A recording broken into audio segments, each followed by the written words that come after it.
Hello, good morning. For those of you that are just, taking a seat, I want to remind you that our first set of breakout sessions begin in about 3 to 5 minutes. So if you could make your way at some point in the next 3 to 5 minutes, grab a coffee, and then head to those breakout sessions. Again, they start at 10 a.m. Thank you.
All right. I'm going to go ahead and get started. I see some of you are still making your way to your tables, but it is 1:31, so I'm going to get started here. Good afternoon and welcome to SARM's annual convention and trade show. My name is Sabine.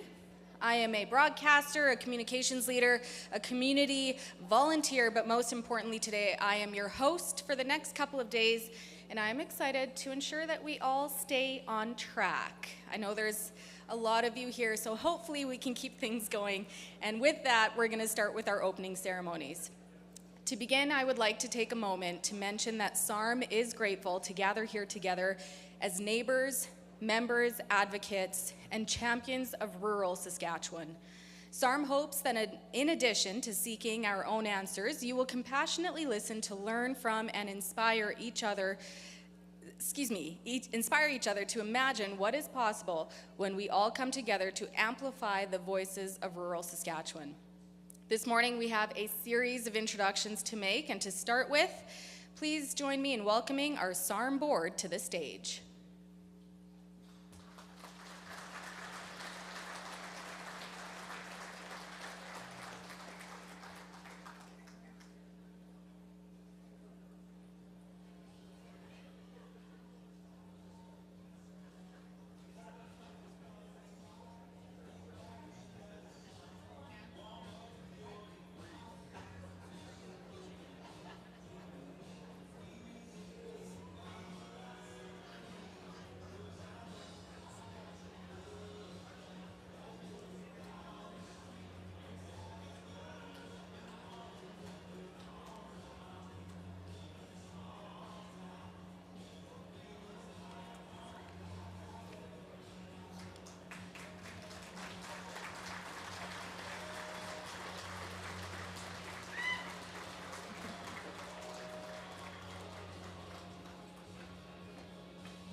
All right.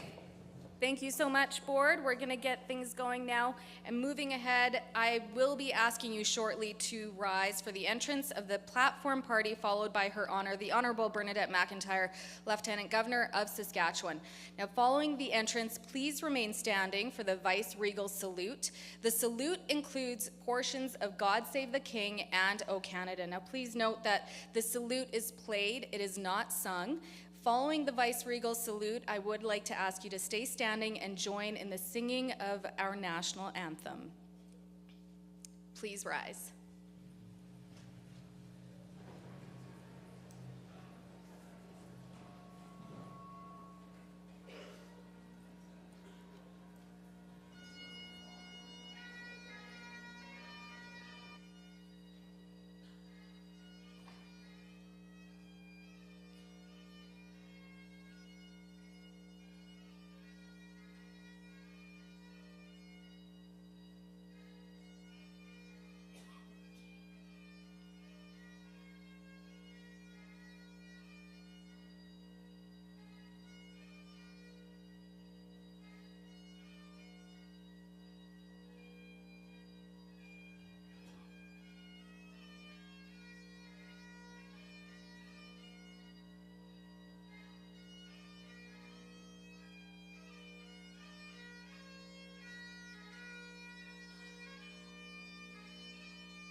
Please continue to stand as we welcome Aurora Vache, alumni of the University of Saskatchewan, in singing the national anthem.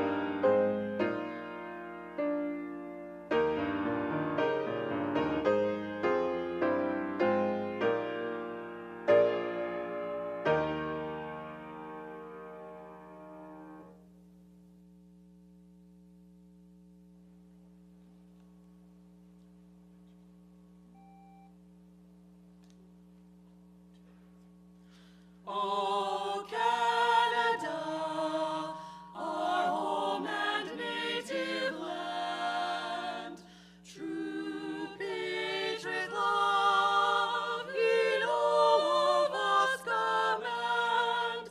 Quand on brasse ses porter le pied, il sait porter la croix. Ton histoire est une épopée des plus brillants exploits. Keep our land, glorious and free, and free. Oh, Canada, we stand on guard for thee. Oh, Canada, we stand on guard for thee. Please continue to stand as we now invite up Elder Harvey Thunderchild. SARM would like to acknowledge that Saskatoon is situated on Treaty 6 territory, the traditional lands and gathering place of the Cree, Dakota, Nakota, Saulteaux, and the homeland of the Métis Nation. We make this acknowledgement as an act of the homeland of the Métis Nation, we make this acknowledgement as an act of reconciliation and declaration of our commitment to respect and honor the long and vibrant history of Indigenous peoples. We hope this recognition will also inspire the members we represent to do the same so that we can show what is possible when partners work together in the spirit of reconciliation. Please welcome Elder Harvey Thunderchild to open our convention with good intentions and to honor the culture and history of the area. A tobacco offering has been made to Elder Thunderchild for being here today. We very much appreciate your time and are honored that you could be with us.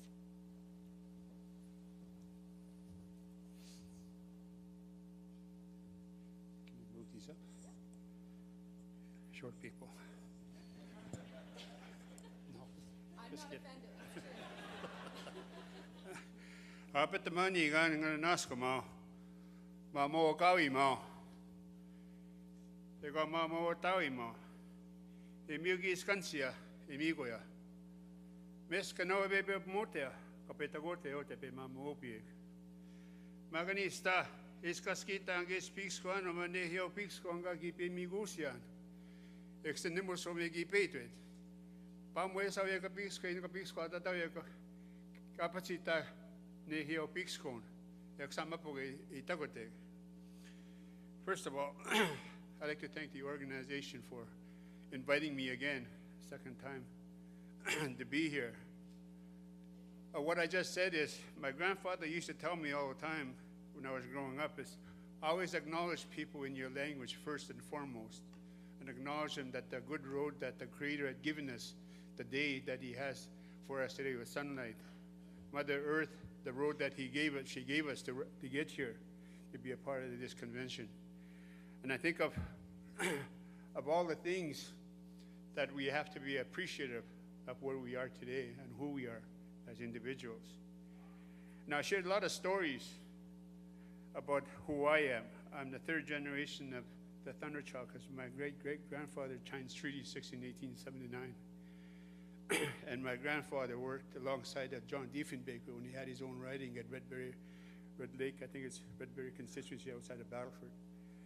And along family ties of politicians, I guess. I'm not a politician by any means, But I think of the things that I shared, what I noticed this morning about the gopher population. I was telling a lady that I was sitting with. You know, gophers were a part of our delicacy as indigenous people. No kidding. It's not just moose, elk, deer, or anything else, rabbits, partridge, anything that. I grew up on gopher. Now they're noticing there's a high population of rodents, I guess, across the fields, across Saskatchewan. But I'm not shy to say what I grew up with. It was easy because food was a need in our community. If we didn't have elk, deer, or moose, you know, I remember being 5 years old, 6 years old, my grandmother asking me to go get some gophers. People ask me, how do you cook them? Well, you clean them out, no different from what you do with an animal. Chop their heads off. And you put it over the fire, you singe all the hair out until it's charcoal, and then you brush it all off.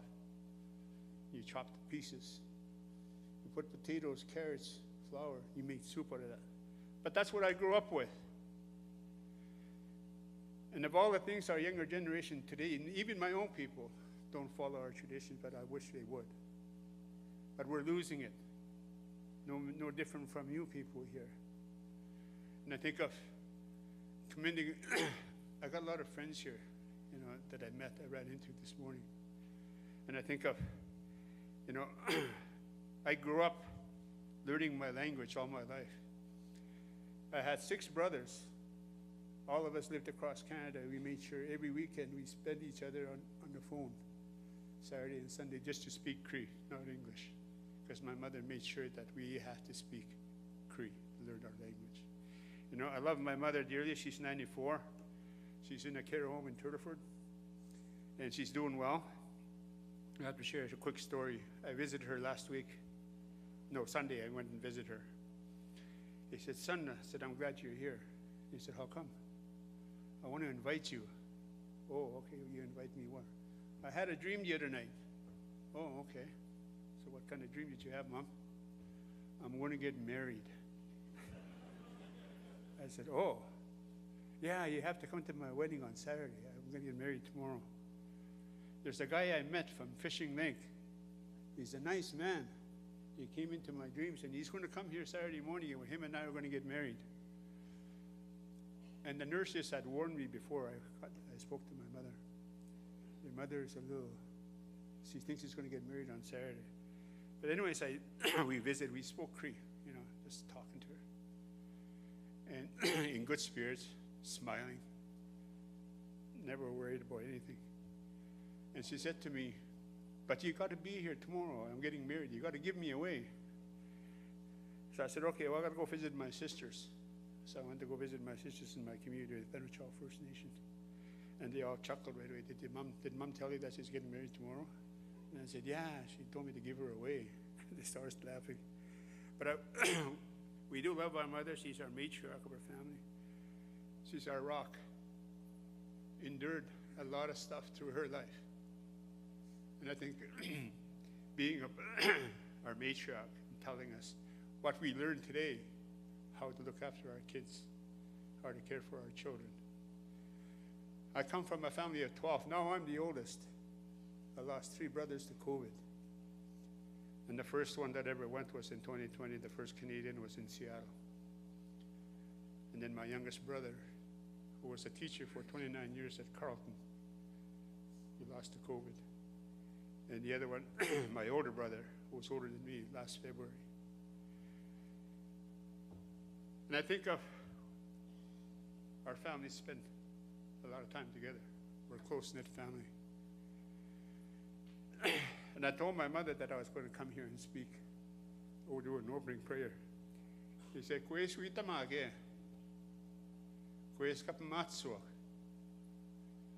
Tell everybody to live life to the fullest, as long as they can be together. With that, I'd like to thank you, but I'm going to do my opening prayer in my language, and you guys can join me the way you know how, the way you pray.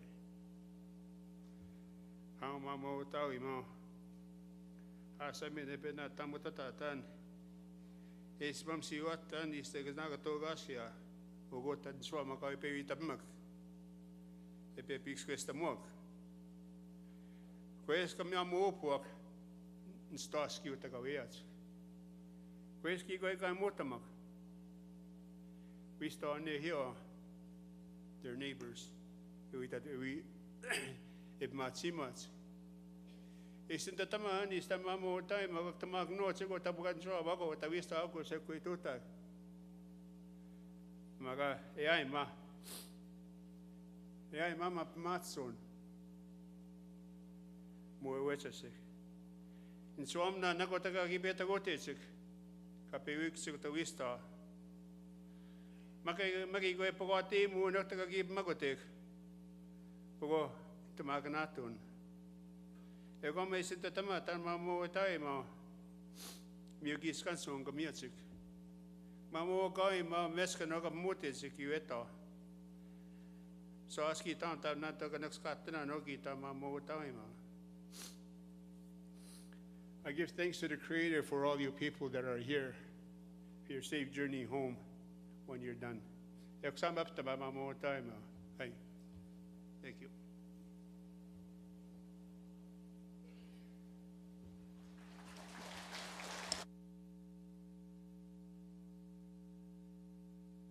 Thank you so much, Elder.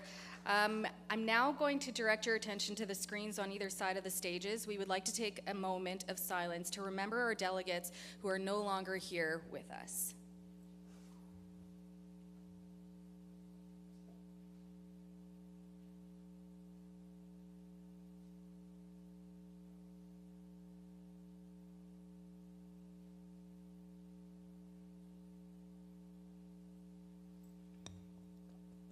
Thank you. Please be seated as we move to the board introductions.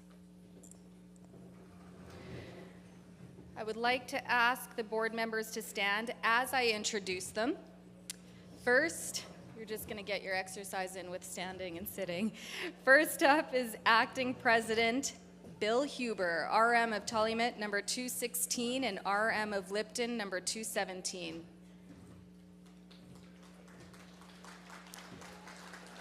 Acting Vice President and Division 3 Director Darren Steinley, RM of Excelsior, number 166. Division 1 Director Bob Moulding, RM of Abernathy, number 186. Division 2 Director Cody Jordison, RM of Lumsden, number 189. Division 4 Director Myron Kopic, RM of Buchanan, number 304. Division 5 Director Blair Cummins, RM of Bulcher, number 343. My mistake. Division 6 Director Randy Omack, RM of Meeting Lake, number 466. Ex officio Director Sheila Kiesig, RM of Tullymet, number 216. And Executive Director Laurel Felton.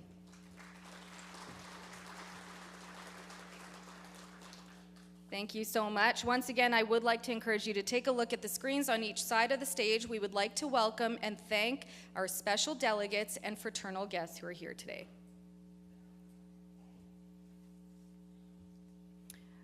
All right, I am now going to go through a number of announcements, so I think you are free to take a seat if you like. Yeah.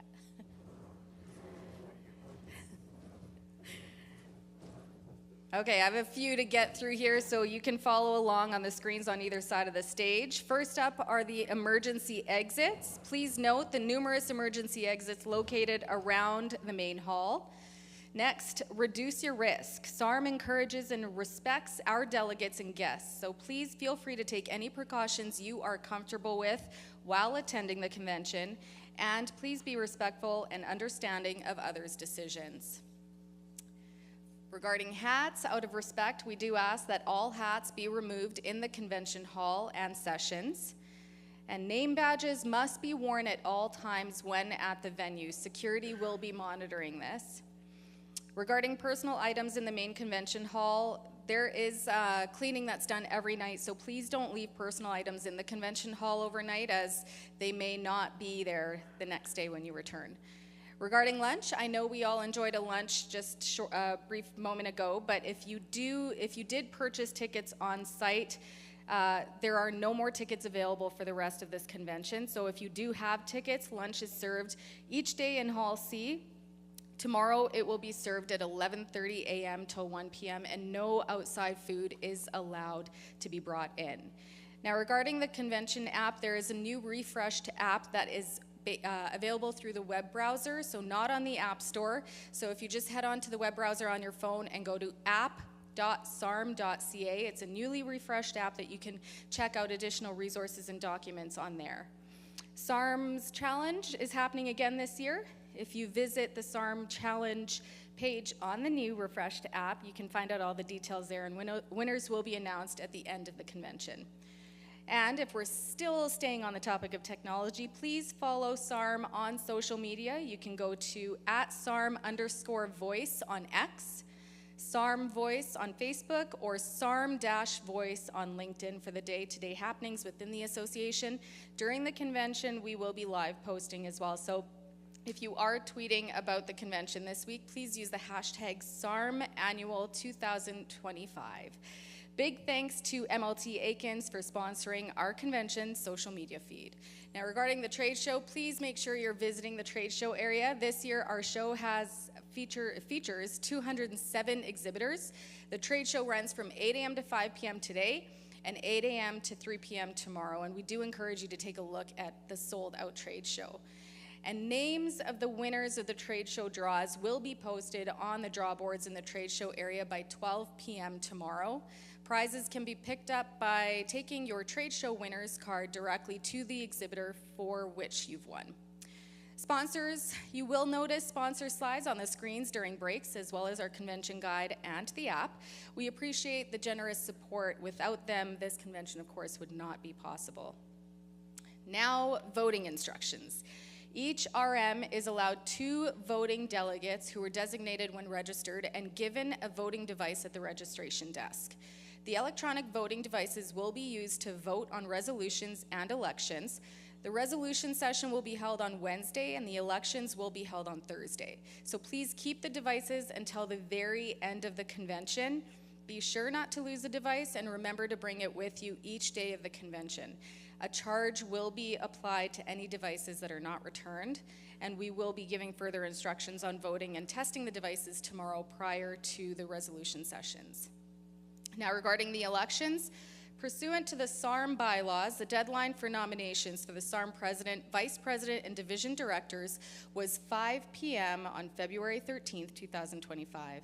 This date is 28 days prior to the date of the election, so we would like to congratulate the following SARM board members who were acclaimed for the next 2 years. Bill Huber, president; Darren Steinley, vice president; Cody Jordison, Division 2 Director; Myron Kopik, Division 4 Director; Randy Omek, Division 6 Director, and there will be an election in Division 3 this spring, and further details will follow shortly. And once again, we are excited to offer our network breakfast, courtesy of Cortec. You can join us Thursday at 8 a.m. for breakfast, followed by an amazing giveaway from Cortec. It's a 1-week trip for 2 to Los Cabos, Mexico, with a beautiful fishing excursion included. So take a look at the picture. I think do we have a picture? Maybe? Just imagine it. Imagine Los Cabos with a beautiful fishing excursion. And you must be in the room for the breakfast to win the vacation. So that is something we will be looking forward to hearing who's won. Stars 50/50. We will be selling the 50/50 tickets with all proceeds going to Stars. Tickets are 1 for $5, 4 for $10, and are available for purchase at the registration table in the foyer. Your ticket must be in the room when we make the draw to win. The draw will take place Thursday morning at 11:45 a.m. following the Stars presentation. And we will also be drawing for the bitter end raffle draw at 11:45 a.m. on Thursday morning. Each delegate who had the QR code on their name badge scanned when they arrived will be entered to win. A draw will be made for 2 Saskatoon-based staycation prizes, each worth $1,000. For prize details, check out the convention app, and you must be in the room to win when the draw is being made. Thanks to Discover Saskatoon for sponsoring the raffle prizes. I would like to now introduce our Lieutenant Governor, the Honorable Bernadette McIntyre. She was installed as Saskatchewan's 24th Lieutenant Governor on January 31st. Her honor is well known for her lifelong volunteer leadership. She has served on numerous boards and committees. She's also an avid curler and organizer of major sporting events and was recently inducted into the Saskatchewan Sports Hall of Fame as a builder. Her honor served in senior leadership positions with SGI and Wascana Center Authority, and just prior to her appointment, she was the interim executive director of Regina's Globe Theatre.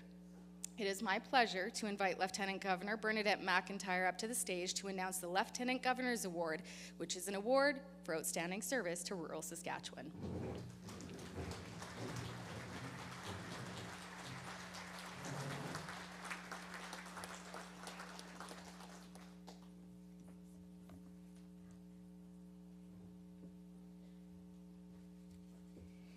Thank you, Sabine. I've had the honor of working with Sabine on a couple of projects, so it's always great to see you. Distinguished guests, friends, good afternoon. I am very pleased to join you here today in the beautiful city of Saskatoon in Treaty 6 territory and the homeland of the Métis. Thank you to the Board of Directors and staff of the Saskatchewan Association of Rural Municipalities for the invitation and the warm welcome. This is my first SARM convention as Lieutenant Governor. I would like to take the opportunity to acknowledge the leadership provided to our province's rural municipalities by SARM and all our reeves, councillors, and administrators. For 120 years, for as long as Saskatchewan has been a province, SARM has been a strong advocate for municipalities. Having grown up in Bethune and being a current farmland owner in the RM of Dufferin, I have deep appreciation for the association's important and ongoing work. Today, I particularly wish to recognize the selection committee that I met last night for managing the prestigious award I am about to present. Before the presentation, it is my pleasure to bring greetings to everyone in attendance on behalf of His Majesty King Charles III, King of Canada. Now, I have the privilege of presenting the 2025 Lieutenant Governor's Award for Outstanding Service to Rural Saskatchewan. Each year, the award pays tribute to an exceptional reeve, counselor, or administrator. The 2025 award goes to an individual whose community spirit is as inspirational as his community service is admirable. I'd like to tell you a little bit about him before I present the award.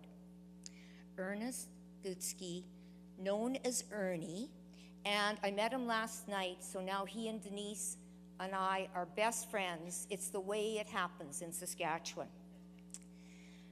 Ernie was born in 1941. He attended Pleasant View, Irwin, and Murphy Country School and Odessa Village School, traveling to school by horse and buggy in the summer and horse and sleigh in the winter. As was common at the time, he left school early to help his father on their farm. Ernie has been an agricultural producer since 1956. In 1968, Ernie married Denise Boulier, and they have 2 children, Blair and Brenda, who are both here today. They have 4 grandchildren and 8 great-grandchildren. Ernie and Denise still live on the family farm and received the 100-year Centennial Family Farm Award in 2003. Ernie was first elected as Division 1 Councillor for the rural municipality of Francis, number 127, in 1987. and he has served continuously on council for the past 38 years. He has also been a board member of the Regina District Association of Rural Municipalities since 1988. Reeve Richard Morley has said that Ernie helped everyone learn the ropes of local government and guided them to be the best they can be. Ernie's community support has been broad, taking on many roles. Ernie was a volunteer firefighter for 33 years with the Odessa Fire Department and received the Saskatchewan Protective Services Medal that he wears today. He served on the Odessa Co-op Board periodically from the 1990s to present day. Ernie often stepped in for Santa Claus, volunteering at numerous Christmas concerts and events. He donated his time to the Odessa Community Rink, working in the kitchen and collecting fees. Ernie helps out every year at the Odessa tractor pulls. In addition, Ernie is a musician and a cherished member of the parish council choir. He has been a drummer in the Old Timers Band and can be caught dancing up a storm to polka music. In her nomination of Ernie, the RM administrator, Shala Konasaskwich, sorry about that, Shala,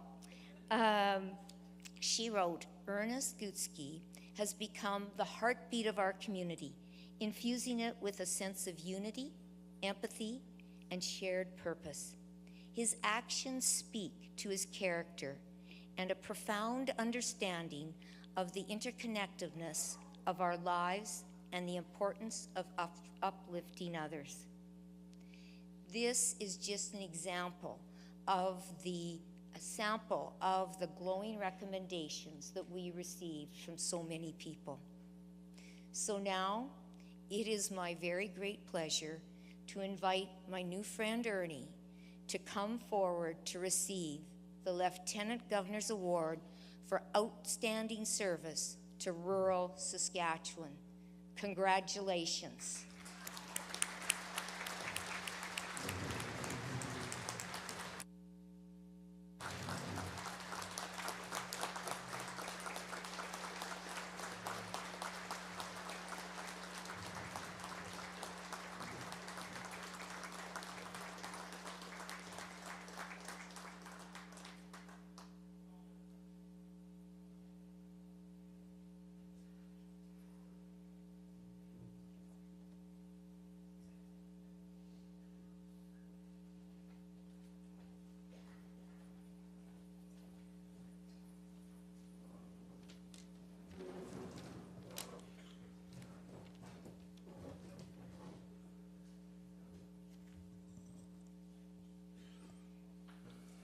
Bernadette McIntyre, guests, friends, and family.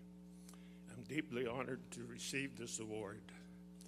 This moment is humble, and I accept it not just for myself, but the incredible community that shared and supported me every step of the way.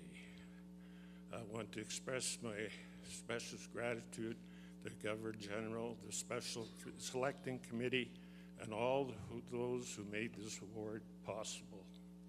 Special thanks to my wife, loving wife, Denise, who supported me through all these years, allowing me to devote time needed to serve the municipality. To my family, friends, and colleagues, and all the people of rural Saskatchewan, this honor belongs to you as much as it does to me. Your support and believe in the power of the community that has been my greatest motivation. Rural Saskatchewan is more than just the place on the map. On the map, it's home. It's where neighbors look out for others, where challenges are met, and where service are just not a duty, a way of life. Over the years, I had the privilege of working alongside dedicated individuals who shared a common goal to strengthen our communities and support our families. Thanks to Thank you once again for the incredible honor. Above all, I thank God for my good health, which has helped me to serve when and where needed. So I am proud to serve, and I will continue to do in gratitude and determination. I'd like my council to stand up over there, please, Shella, and my council.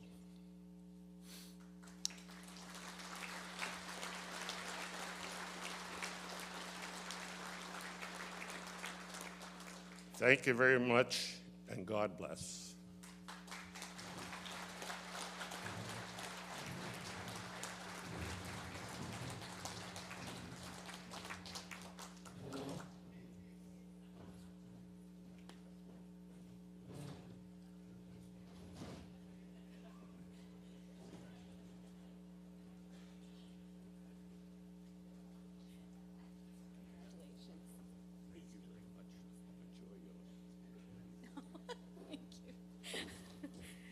Congratulations again, Ernest, and thank you so much, Your Honor, for joining us. I understand you do have another award ceremony to get to, so thank you for taking some time out of your schedule today to be here with us.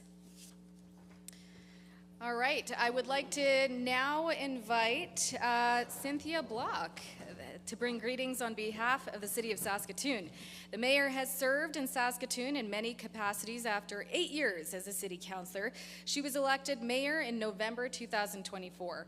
Mayor Block is a graduate of the University of Saskatchewan, a journalist, and a communications specialist. As mayor, she is committed to addressing homelessness, community safety, and affordability, and will continue to support strong basic infrastructure and services. Working side by side as treaty people, her vision for Saskatoon is welcoming, inclusive, vibrant, and future-ready city where all people thrive. Please join me in welcoming Mayor of Saskatoon, Cynthia Block. Thank you, Sabine, and thanks for having me.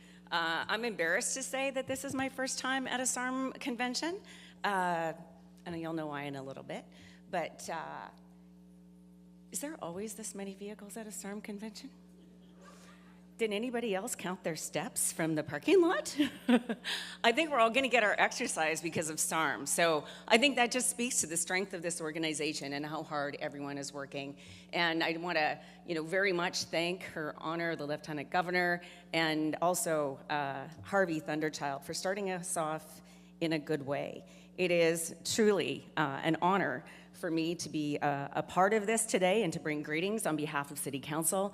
I want to officially welcome you to the City of Saskatoon as we gather on Treaty 6 territory and the homeland of the Métis, where we both have the privilege and responsibility to teach and learn from one another as we go forward as treaty people. So as the mayor of Saskatchewan's largest city and Canada's fastest growing municipality, both by population and economic growth, clearly, I have a responsibility to represent the urban perspective. But I want to assure you that we fully recognize how interconnected our communities are. The issues facing rural municipalities are not isolated. They impact us all, regardless of where we live. So, I grew up on a farm just east of Blackstrap, a little bit southeast of here, about a half hour.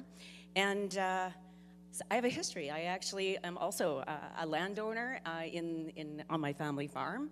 And back in the 1980s, my dad was the Reeve, number 314. Are you here? I was excited to say that and that I can remember that. I've learned a lot, both as a kid growing up on a farm, as somebody who had to figure out a succession plan, who had to go through the whole process of understanding all of the pieces of the business. And I'm excited to be a part of this and to learn more. I want to actually acknowledge Ernie.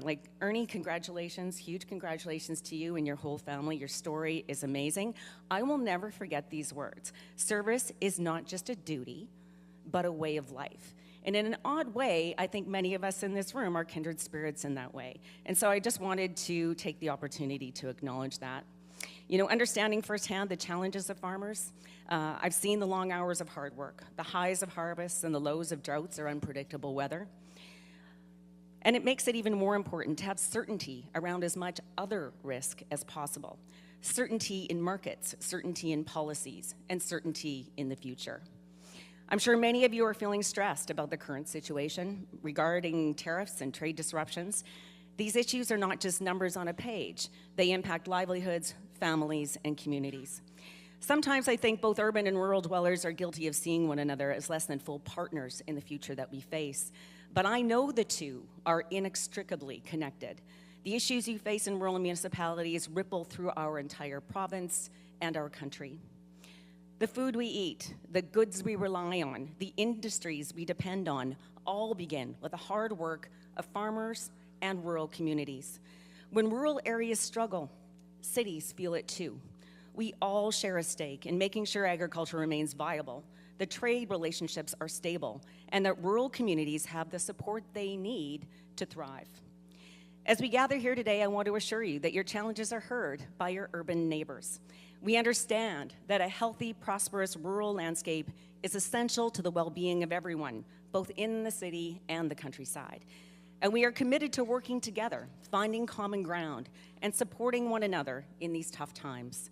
Whether you're in a small town or a big city, farming the land or working in an urban office, the strength of one community reflects the strength of us all. We are in this together, and I look forward to partnerships that support that. I want to acknowledge SARM as an important body to help us get there.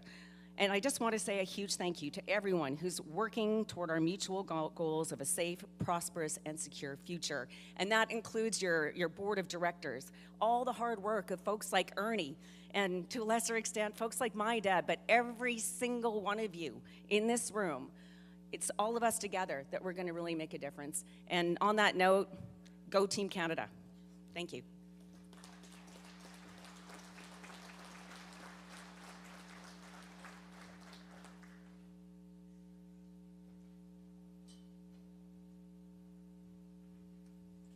This is going to be the game we keep playing with me having to lower that. Okay.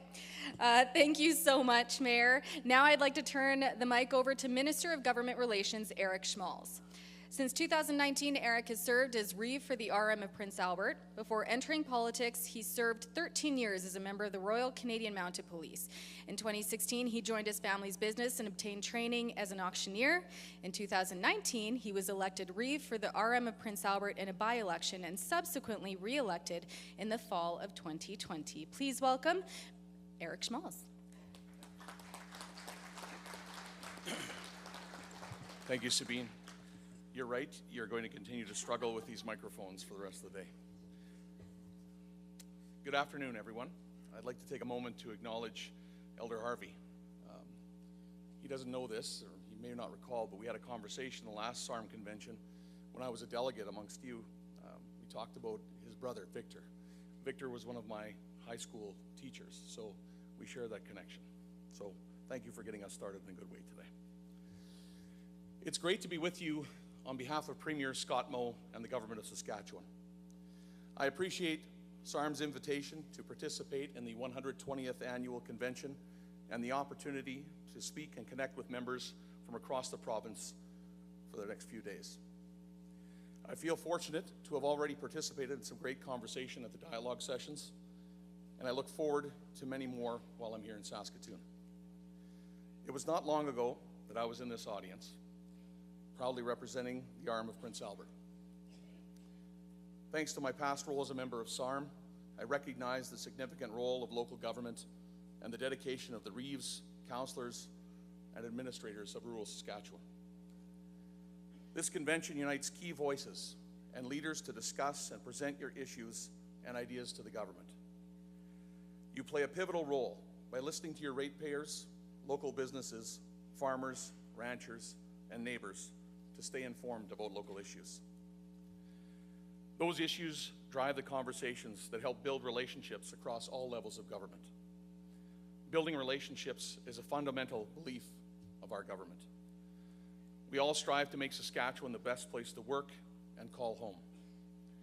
We work toward this by investing and enhancing our community's economic growth, enabling rural municipalities to not just survive, but to thrive. A significant investment our government makes each year is municipal revenue sharing. Last year, the Government of Saskatchewan provided a record amount of municipal revenue sharing of $340.3 million. Traditionally, as we prepare to announce our annual budget, we have announced municipal revenue sharing for the upcoming year right here at the SARM annual convention. And this year is no different.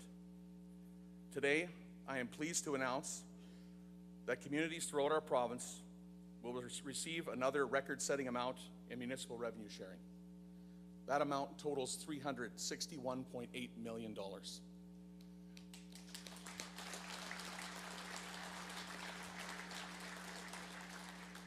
That is an increase of $21.5 million over last year. Now, we recognize that these are challenging and unprecedented times, and we fully understand your difficulties and appreciate that every little bit helps. The government of Saskatchewan is committed to affordability for all residents, agricultural landowners, businesses, and corporations in the province. So with that in mind, I'm also happy to announce that the upcoming budget will also include a reduction in education property tax rates for the upcoming year.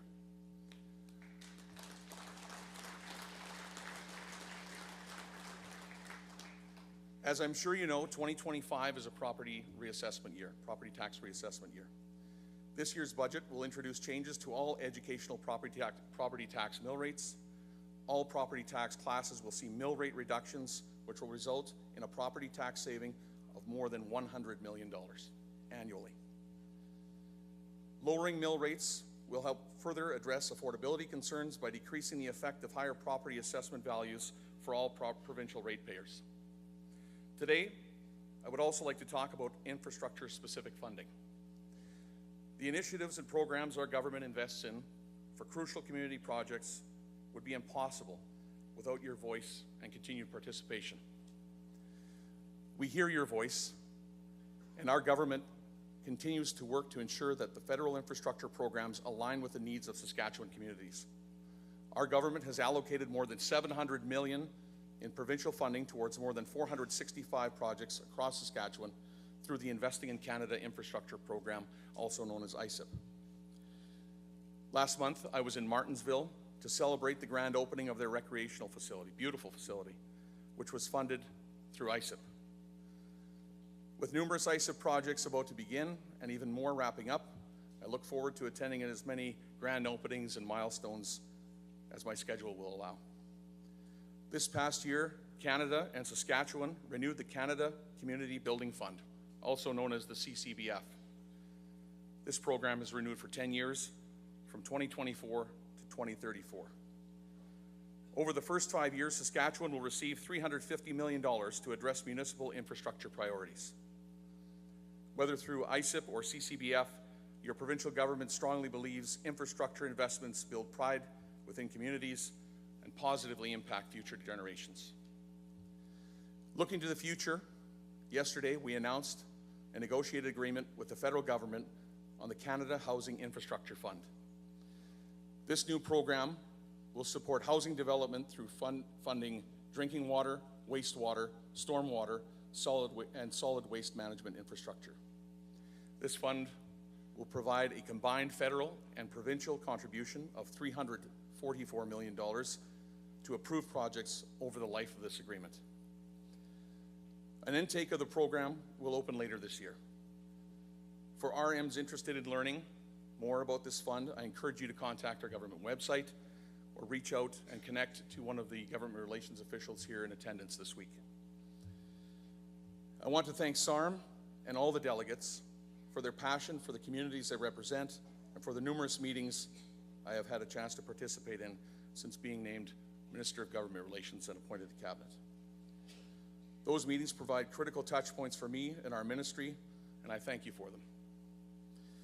Your voice is essential and must be heard to ensure local issues are acknowledged and understood. I want to thank you for the opportunity to speak to you today. I wish you all well at this year's SARM convention and safe journey home to your families. Thank you.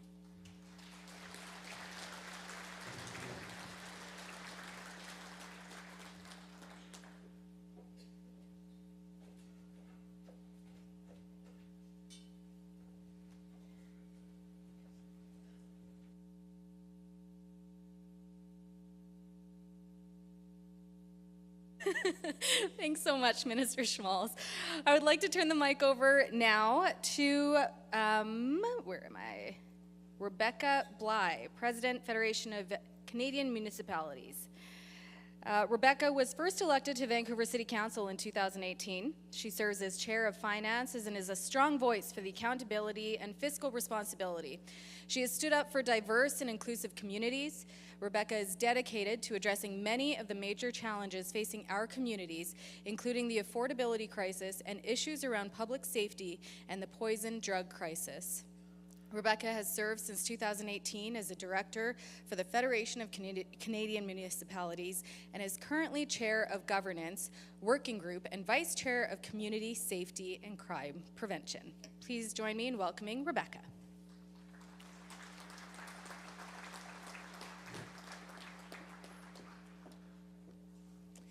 Hello everyone, bonjour tout le monde. As FCM's president, I'm very happy to be able to address SARM's annual convention and trade show this afternoon on behalf of FCM, and to acknowledge also that we are on Treaty 6 territory and the homeland of the Métis people. In my prepared notes, I have a number of scratch notes because there's just so many people to thank, so I just want to take a moment, of course, to offer my sincere thanks to Acting President now. Okay, great. I missed that part maybe this morning. President Bill Huber, for your invitation to join you here today. And I'd also like to acknowledge President of SUMA, Randy Golden, who is here, and appreciate Randy's good work, tireless work on behalf of municipalities, on behalf of SUMA, and of course at FCM. Thank you, Randy. And I'd like to take a moment to acknowledge outgoing Executive Director Jay Mayer. Really appreciate your work over the years. I'm not sure if he's in the room this afternoon, but just as a tremendous partner as part of the PTA group that works within FCM. And then, of course, a very special moment, as I see he is sitting right in front of me here, to acknowledge a great municipal champion in Ray Orb.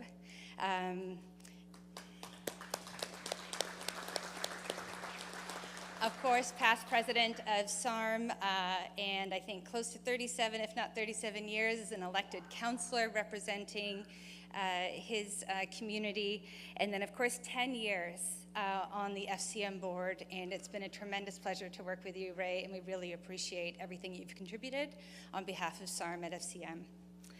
Okay, now to my proper prepared remarks. So, look, the current context. I think it's fair to say no one could have predicted how these last months would unfold. Canada is now embroiled in a tariff dispute with our closest neighbor and biggest trading partner. Clearly, this represents a serious threat to both our national economy and local economies right here in Saskatchewan. And it's in this context that we are heading into a federal election. As a municipal councillor, I know when times are tough, people come to us first. Canadians trust their municipal leaders to get their problems solved. It's because we listen to their concerns and strive to provide practical solutions to make the difference for Canadians. We see them in our grocery stores, in our hockey arenas, at the school parks, picking up our kids from school. So at FCM, we are listening to you, connecting with Reeves, mayors, and councillors from Saskatchewan and across the country. We listen when you tell us your biggest concerns or what needs to be fixed, so we can better mobilize the municipal sector, spearhead your priorities with the federal government, and improve the daily lives of your residents. Right now, we're hearing your concerns about the impacts of a trade war on your communities. 2 weeks ago, at a Prairies and Territories regional meeting, you shared with us your concerns about the impact tariffs will have on farm equipment and construction costs, as well as the long-standing issues like the downloading of police responsibilities onto local governments and the need for investment in infrastructure to create economic opportunities. We've heard you, and we are responding. FCM is advocating for local communities as part of a Team Canada approach in partnership with the federal government and the premiers. In recent weeks, we have led 4 municipal delegations to engage with our U.S. counterparts in their municipal associations on the ground in the U.S. This includes a trip to Washington to meet with the National Association of Counties, the U.S. Rural Municipal Association, and just over a week ago, we were down there meeting with them. Our delegation had strong prairie leadership with FCM Rural Forum Chair Neil Como, and from Sturgeon County, Alberta, and FCM Second Vice President and AMM President Kathy Valentino from Thompson, Manitoba. Neil and Kathy delivered a strong message to our U.S. counterparts. These needless tariffs will be destructive for both the U.S. and Canadian economies. They talked, for instance, about the significance of Saskatchewan's energy, potash, and canola exports to the U.S., and about how much tariffs would push up the costs for U.S. farmers and businesses, and ultimately for Americans. During all of these meetings, we are urging U.S. local elected leaders, just like yourselves, to share these impacts with their senators and members of Congress, and we have seen online a number of U.S. mayors starting to speak up to their local senior levels of government about their concerns now that they see how much these tariffs will truly impact their local economies.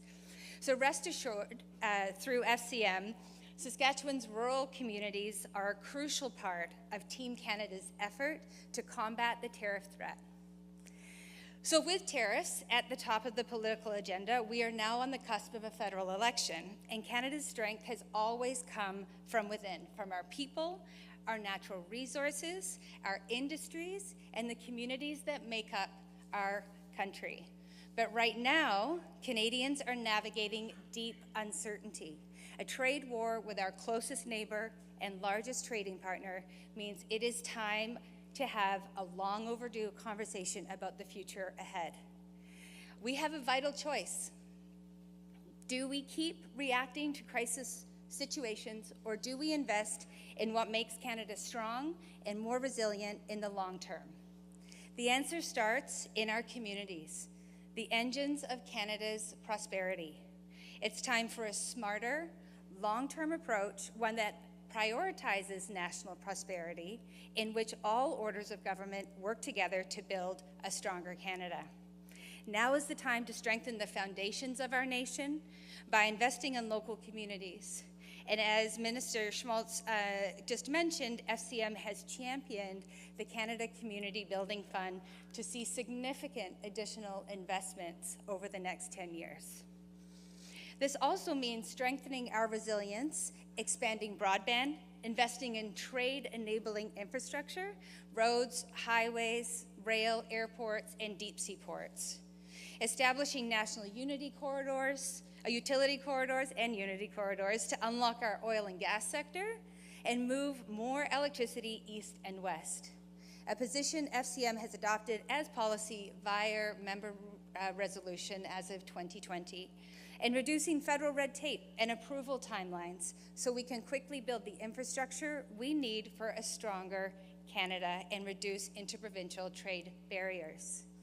And we know that one of the best ways to drive productivity and competitiveness is to invest in what makes communities strong, local infrastructure. Rural Canada is home to 15% of Canada's population, but rural municipalities are responsible for 36% of core public infrastructure assets. And yet we know that you simply cannot maintain these assets on the property tax base that you have now on its own. So that's why FCM is calling for a modernized funding model that enables sustained investment in rural municipal infrastructure, so that rural Saskatchewan can prosper and play an even stronger role in Canada's economic prosperity that you already do. We also recognize that crime and public safety is a growing concern for rural communities across Saskatchewan, and I want you to know that FCM has your back on that issue in Ottawa. We have been advocating for increased funding for the RCMP, and we closely are focused on the debate over the future of the RCMP that was just raised by soon-to-be ex-Prime Minister Justin Trudeau last week. So please be rest assured, we know just how vital on-the-ground RCMP policing is to our small communities, and will advocate for you on this vital issue going forward. Additionally, we should be clear that no amount of new funding will address our public safety problem as long as we don't address the issue of repeat offenders. So FCM is also pushing for comprehensive reforms to the bail system to crack down on these kind of offenders. These are the issues that we are hearing. These are the issues that we're responding to: economic growth, municipal infrastructure, and public safety. And that FCM will be championing on your behalf as this election arrives amid a backdrop of a trade war with our closest trading partner. So I'd like to end on 2 points. First, I want you to know that as FCM president, I want to hear from you, and FCM's board wants to hear from you, your partners that are in this room today. If there are times when you see that you aren't seeing yourself represented by FCM's advocacy, we need to hear that. We are here to serve all of our members from coast to coast to coast. And second, I want to recognize the efforts that you all in this room are making to tackle the challenges facing the country right now head on. Every single day you're doing this work, and I want to recognize you for that. It's not easy work, but it's so important, and especially now more than ever. So rest assured that no matter what happens over the coming months, FCM will continue to fight for you in Ottawa. In these uncertain times, one thing remains certain. When we stick together, we win together, because we are stronger together. Thank you very much.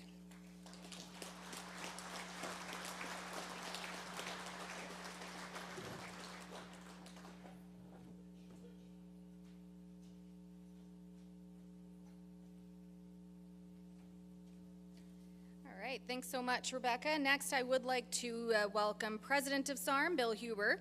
I have an intro to read about you. Yeah, is that okay? Okay, he said read it. Okay, Bill was first elected to council of the RM of Lipton number 217 in 2011. Over the years, he has served on several committees on behalf of the RM, and in 2016, he was elected to the SARM board. Bill and his wife Jan have farmed in the Lipton district for many years, raising purebred livestock and growing mainly cereals and oilseeds. He has volunteered countless hours of time announcing local area events for rodeos, team penning, 4-H achievement days, and has judged multiple livestock shows across Canada and the United States. Please join me in welcoming President Bill Huber.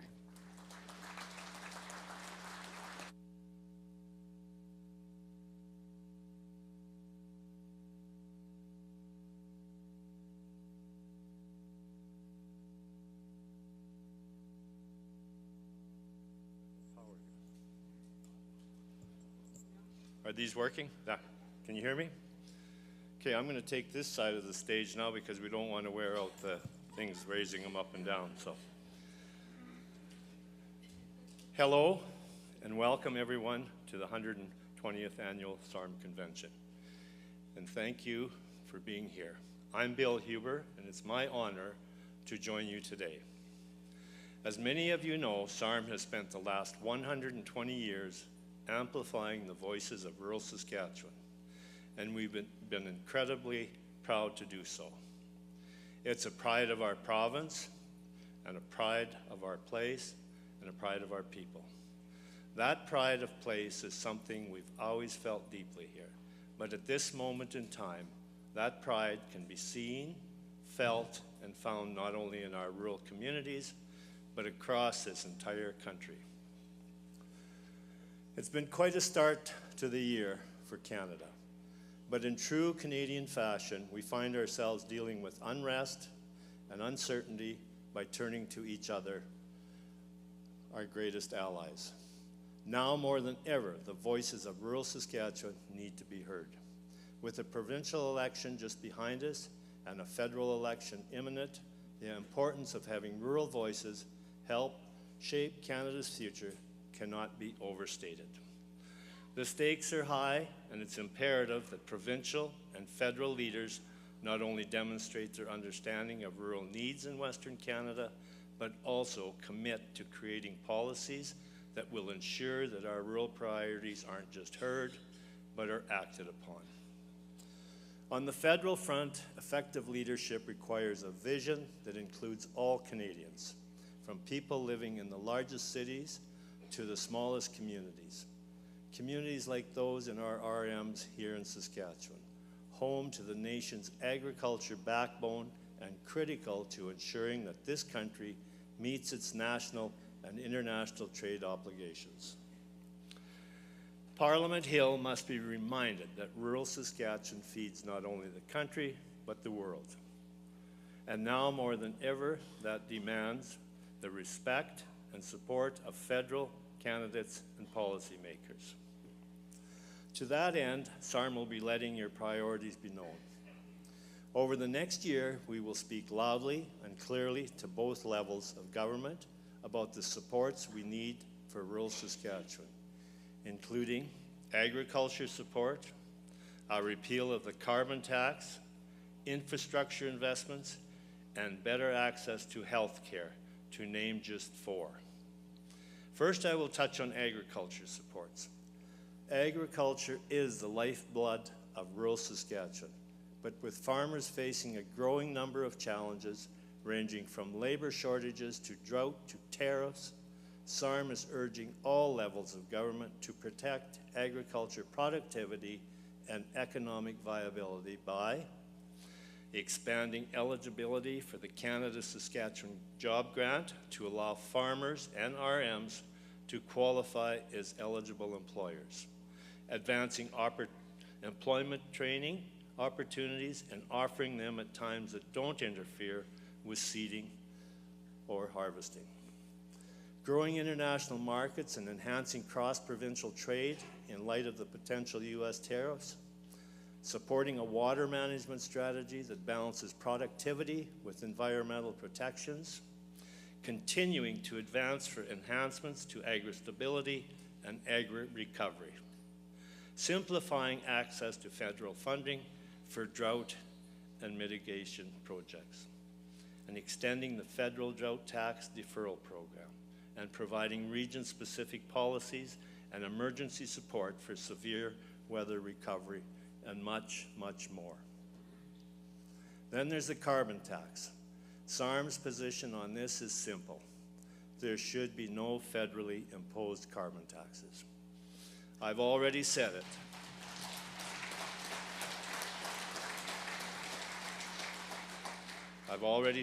Saskatchewan feeds the world.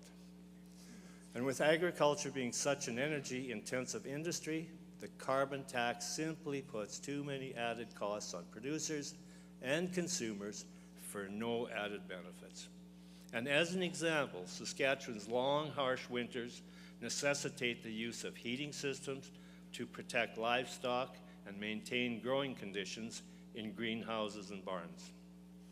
The result, an increased energy demand that directly translates to higher carbon tax costs that create an unfair disadvantage for our farmers and undermine the province's growth and prosperity. There's no getting around it. The carbon tax has to go. That brings us to move to a more provincial-focused issue, infrastructure and investment. As you are painfully aware, RMs simply do not have the means to generate enough money through taxes or revenue sharing to shoulder the costs associated with building and maintaining our bridges, roadways, and utilities, and they shouldn't have to.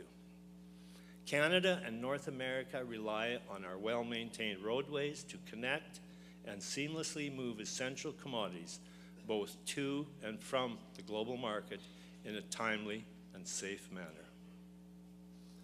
Take our RM bridges, for example. Approximately 34% of them are 60 years of age and older, which is beyond the service life of a bridge. Another 29% of all REM bridges are 50 to 59 years old, and approximately 18% are 40 to 49 years old. Tally it all up, and that means 81% of our rural bridge inventory requires replacement in the next 10 years. To put that into perspective, consider that the costs of replacing any bridge that meets funding criteria through the current funding programs will likely cost over $1 million. Plus, with funding based on per capita models, communities with small populations have no chance of competing for these dollars. Our programs clearly need to change to a more cooperative model that provides stable, long-term infrastructure funding for these critical projects. The last priority I'm going to talk to you about is arguably the most important and touches all levels of government, and that's healthcare. The issue of healthcare is top of mind for everyone in every province across this country, and those worries multiply for people living in rural areas where they face a shortage of facilities with healthcare providers, a shortage of physicians, nurses, nurse practitioners, and other healthcare professionals. Backlogged hospitals that force residents to drive ridiculous distances, just wait hours and sometimes days in an overcapacity urban health center. It's not acceptable, not any of it, not at all. Access to quality health care is a fundamental necessity, which is why SARM will continue to advocate tirelessly with federal and provincial leaders to invest in rural Saskatchewan. The next year is going to be an opportunity to define a vision for Canada that includes everyone, rural and urban alike. And you have my promise, SARM will continue to ensure that rural Saskatchewan's needs remain front and center of that vision. As I look out at all of you today, I see the power of community, I see the hard work and legacy of the past, and I see a clear vision for the future of rural Saskatchewan. Thank you, and enjoy the rest of the convention.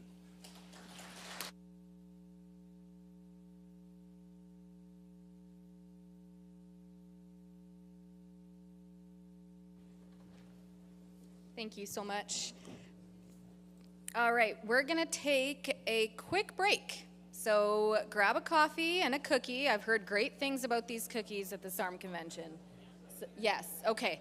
So maybe grab more than one cookie. We will see you back here at 3 p.m. sharp to get our afternoon presentation started. All right, we're gonna get started with our afternoon presentations here.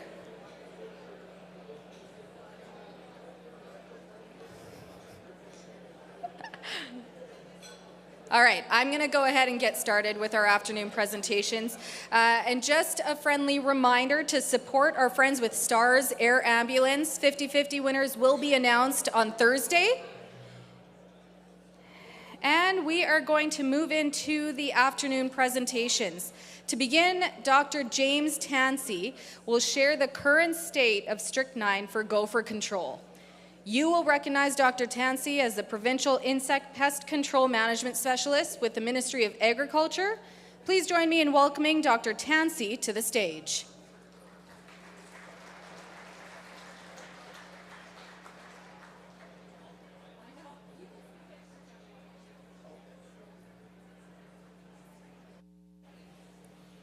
Can everyone hear me all right?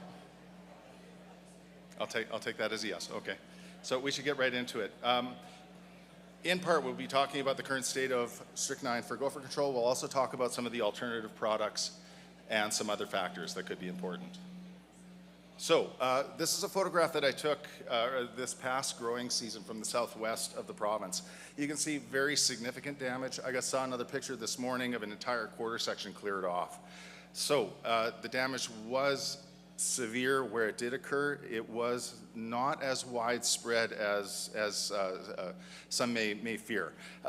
Where it did occur, the damage was extremely severe though. And one of the reasons that I suspect this is occurring was because of very slow stand establishment. It was a very cool, wet spring. They love canola. especially canola seedlings. And because the canola was growing very slowly, they could work their way well into fields, cause significant damage, and this feedback loop simply ensued. So they were keeping the vegetation height down to where they like it. They like to see what's coming. You know, they are important food for predatory birds, of course. And that just cycled on itself. So where they did occur, the damage was relatively severe. So for Richardson's ground squirrel control, we like to promote an integrated approach. And so that's the I in IPM, so integrated pest management. This includes chemical control, biological control, and cultural control.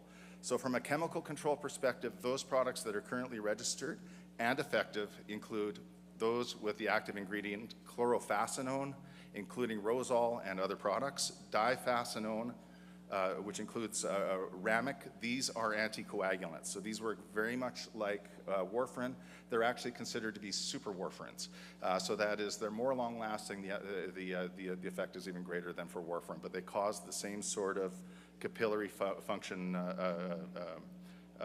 loss and vitamin K recycling problems with that. So cause massive internal bleeding, and that's how they kill. Aluminum phosphide and zinc phosphide, they kill through the release of phosphine gas, and we'll talk a little bit about these mechanistically in a bit. In addition, white mustard seed powder plus soap. This is just a long way of saying soap. This is the chemical formulation for shampoo. Basically, it's exactly the same soap. Also includes tolerance and promotion of predators like badgers. Badgers can reduce Richardson's ground squirrel populations by 50% or more. They can be very, very damaging to ground squirrel populations. Coyotes and badgers will actually hunt together. This is something I just learned yesterday, and they can actually increase their hunting efficiency by 1/3. I haven't seen it, saw some footage yesterday, it was pretty incredible. As well as foxes, raptors, weasels. Shooting, trapping, drowning, and vegetation height, I did indicate previously, or on the previous slide, they don't like the vegetation very high. If you can keep that vegetation above 15 centimeters, they don't like it, and they'll spend more time on that than getting established. So just a few pictures here. Obviously, badgers can be pretty significant predators. This is a short-tailed weasel that photographed on my place stealing babies as they were nursing. This caused a lot of kerfuffle in the old gopher colony, and of course, hawks. So a little discussion of the Saskatchewan Gopher Control Program. I'm sure many of you are familiar with it. This is a rebate program funded by both the federal government and the provincial government and administered by SARM. It's a rebate program for registered control products and up to 50% registered gopher control product rebate, and there's a rebate associated with non-chemical control. So that is nest boxes and raptor platforms, and I'll have a couple of pictures of those coming up. These are offered to RMs and First Nations through RM and First Nations and to other stakeholders. So I did mention raptor platforms. This is one that I installed on my place this past year. Unfortunately, I installed it a little bit late, and it just attracted the attention of a couple of ravens, and that was only temporary. We're hoping for northern harrier. They move through my place pretty regularly. These are the ones about 3-foot wingspan, fly about this high off the ground, kind of comically clumsy flight. They are really, really effective gopher predators. They also hunt on the ground by hopping, so they'll actually chase down gophers on the ground and dispatch them. And ferruginous hawk, in addition to a number of other large raptoral species. But ferruginous hawk is really important in the Southwest. They actually rely almost entirely on Richardson's ground squirrel to fledge their chicks. So they're real specialists on ground squirrel and can really lay a hurting on ground squirrel populations. So zinc phosphide, by the numbers. This is what it looks like. It's been called a new gopher control product. It is not. It was first synthesized in the 1700s. So 1740, first used as a rodenticide in the early 20th century in Italy, first registered in Canada mid last century. It's stable under environmental conditions. Once you get to about 50 degrees Celsius, it will break down.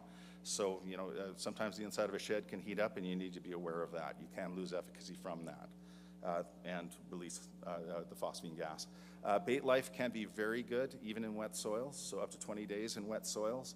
And it requires an acidic environment to break down. So it's not like aluminum phosphide that we'll talk about in the next slide, where it's going to react with water in the soil or atmospheric water and release phosphine gas. Really dangerous stuff. This is very stable, very easy to work with. Open up the bag, fire a spoon, and down the hole it goes. and you just be careful not to breathe it in, obviously, or get it in, get it in your eyes. It does release phosphine gas, and this is the most toxic portion of things. So it inhibits mitochondrial oxidative phosphorylation. So what it does is it shuts down cell energy production. So what this causes is necrosis in the heart, brain, kidneys, and liver, and it works quickly. It can kill in 15 minutes. So they need to get an adequate dose of it. There's also evidence now that it can act as a neurotoxin. So much like strychnine, where you get that convulsive reaction to poisoning, this can result in that too. So it messes with neurotransmission. On the upside, so it is deadly toxic. On the upside, it produces phosphine gas. And what happens to a gas? It tends to escape. So if that cadaver is dispatched, that phosphine gas tends to escape. I'll never say there's no residues, but the risk of residues associated with this substance are considerably less than with some of the other poisons. So, and what that means for non-target poisoning is the likelihood is much reduced. So you got cadavers that are not little toxic time bombs. Aluminum phosphide, I did mention before, Canadian registration 1978. This is primarily used as a fumigant. So you're primarily going to use this for insects and stored products in bins. And it is, yeah, it's kind of heck on wheels. You know, it's, you need a special licensor to use it. It is a restricted use product. You need a fumigation plan. This needs to be developed ahead of time, even in field use. So this also hydrolyzes to phosphine gas, but it does this under neutral conditions. So it is extremely reactive. It will react with atmospheric water, and soil water to produce phosphine gas. So yeah, you treat this stuff with care. As I mentioned before, the first generation anticoagulants used for rats, mice, burrowing rodents. You can see the chemical similarities of these two. I mean, they really only differ by a chlorine. So chlorofascinone with the chlorine. It's been around for a long time. First synthesized in 1961, marketed as Rosol. As you saw before, there are several products registered with this active. Very similar active, difascinone, described in 1952, registered in 68. This is the product in Ramic. I mentioned before, this is an anticoagulant, so it causes capillary failure, internal bleeding, and this really, the mode of action associated with this is messing with vitamin K synthesis, or vitamin K recycling, pardon me. So what's full of vitamin K? Plants. Grasses, legumes are full of vitamin K, so gophers after green up are basically surrounded by the antidote. So if they can take in enough of this plant material, they'll get the antidote for this toxin. So that can be problematic with use of this. I have spoken to a number of growers who use this with great effect, and they really like it. So yeah, obviously the dose makes the poison if they get a significant dose. One potential downside for this is it takes a long time to kill, and it is a multiple feeding product, so it can take 7 to 10 days to kill, and in that time residues are building up in that animal and can present a hazard to non-targets like scavengers and predators. So, and once again, multiple feedings and that residue issue. Rocon is another product that's available for gopher control, and this is that mustard seed powder and sodium soap. So the toxicity of this one is associated with its suffocant property, so that is the soap. Anyone ever had wasabi or horseradish? Of course you have. Yeah, that zing that you get from that, that's from allyl isothiocyanate. So there's a substance in brassicas, in mustards, called glucosinolates. There are several of them. They break down under specific conditions exposed to a specific enzyme to produce that ITC.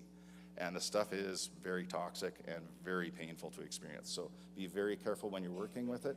It's what's called the mustard oil bomb, and it can be quite toxic.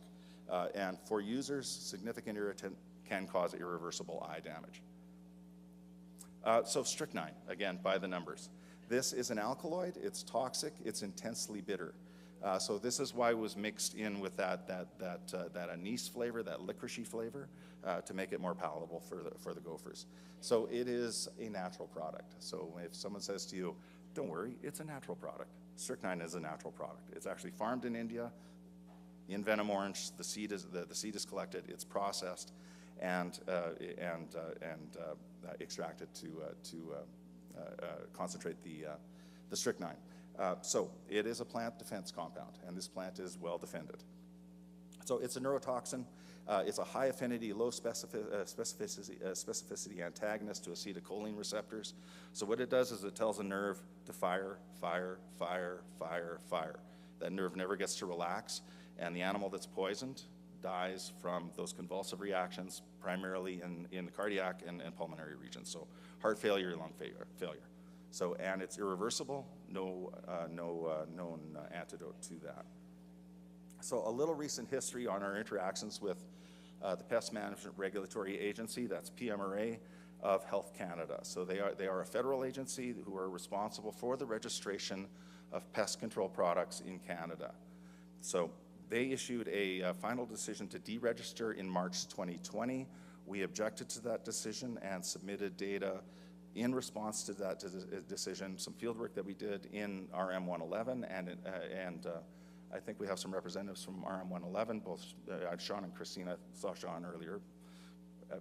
Give him a pat on the back if you see him. Thank you for your help and arranging for producer collaborators.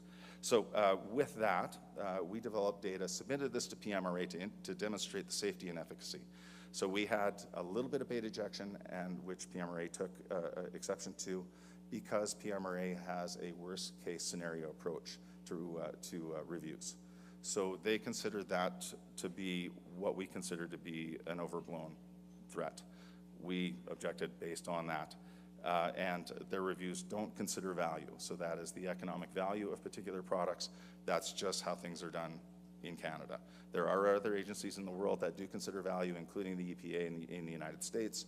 In Canada, that's not the case. We submitted, in collaboration with Alberta, letters of objection. All told, 32 letters of objection were submitted to the PMRA. All but 3 supported the continued registration of strychnine for burrowing rodent control. 3 demanded immediate cessation of use, so without this phase-out period. Normally, there's a 3-year phase-out period. This triggered a special review of the special review by an expert panel of 3 based on potential toxicity to a threatened bird species. The expert panel said there is no risk. So the phase-out continued happily. So we at least got the phase-out. The manufacturer, Agramax, experienced supply chain issues like many industries did. Once again, this is farmed in India. They require bottles. The bottles were being shunted to hand sanitizer use. They were having difficulty getting labor to harvest the venom orange, so they were experiencing supply chain issues. And we're having difficulty meeting orders. We asked for a delay on the implementation, and again, we're refused, which is unfortunate. So one of our points of objection and one of the focuses of the research that we did was associated with invertebrate scavengers. This is a picture of a deer mouse that was killed by strychnine. This is on our research site. So yeah, no bones about it. This is a non-target kill. This animal was put underground in about 4 minutes by these beetles, so it's unavailable to scavengers. And this is one of the issues that we raised to PMRA. Unfortunately, they didn't consider that to be sufficient. So we looked at strychnine alternatives in 2022 and 2023 in collaboration with Alberta. This was a multi-year, multi-site replicated study, and here we demonstrated comparable efficacy of strychnine and the zinc phosphide products. You'll notice the letters on top. If the letters are different, then you got a statistical difference. So this was pretty consistent what we saw for both provinces in both years. So in this study, the zinc phosphide baits did well. We think part of the reason Rosal didn't show as well in this is because it takes 7 to 10 days to kill. So it's just the timing associated with that. I think it is still a pretty good product. So best time to kill, right about now. The gophers are coming up right now. You want to get them before the babies start to come up, and either if that's through shooting, if you want to use a blunderbuss, then use a blunderbuss, or with poisons. And this is one of my last slides here. This is claims. I mentioned the from SEIC, and thank you for these data. You can see that the gopher claims data do not support an outbreak of Richardson's ground squirrel. So we had really hot local populations. There's no arguing that. Some of the damage I saw was really pretty spectacular, but overall, province-wide, numbers were actually lower than they were before strychnine was deregistered. So coming challenges, and this is my last slide here. EPA just finished theirs in December, their rodenticide cluster, and we're going to get to go through that.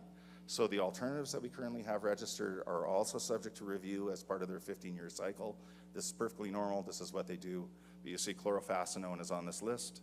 Difascinone is on this list, as is zinc phosphide, as well as another number of products that are registered for rat control. So we anticipate some interaction with PMRA on this. And with that, I thank you for your time.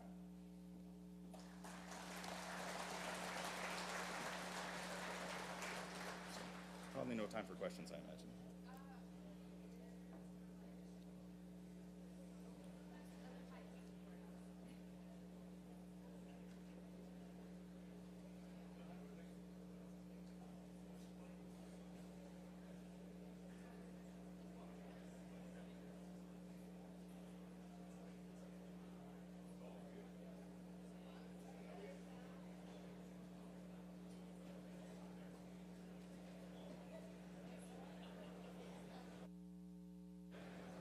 If anyone does have any questions for him, he is available, sitting over there, if you have any questions for him.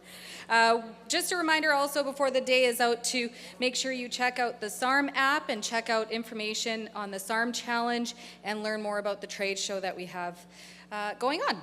Next up is a presentation on capital gains tax changes. Joining us from MNP is David Engdahl and Ryan Keurig. There we go. All right. So Ryan is speaking on behalf of MNP on the impact of the federal budget and policy announcements on Canada's agriculture sector and is a member of the tax services team in Saskatoon. David is a business advisor in MNP's Saskatoon office.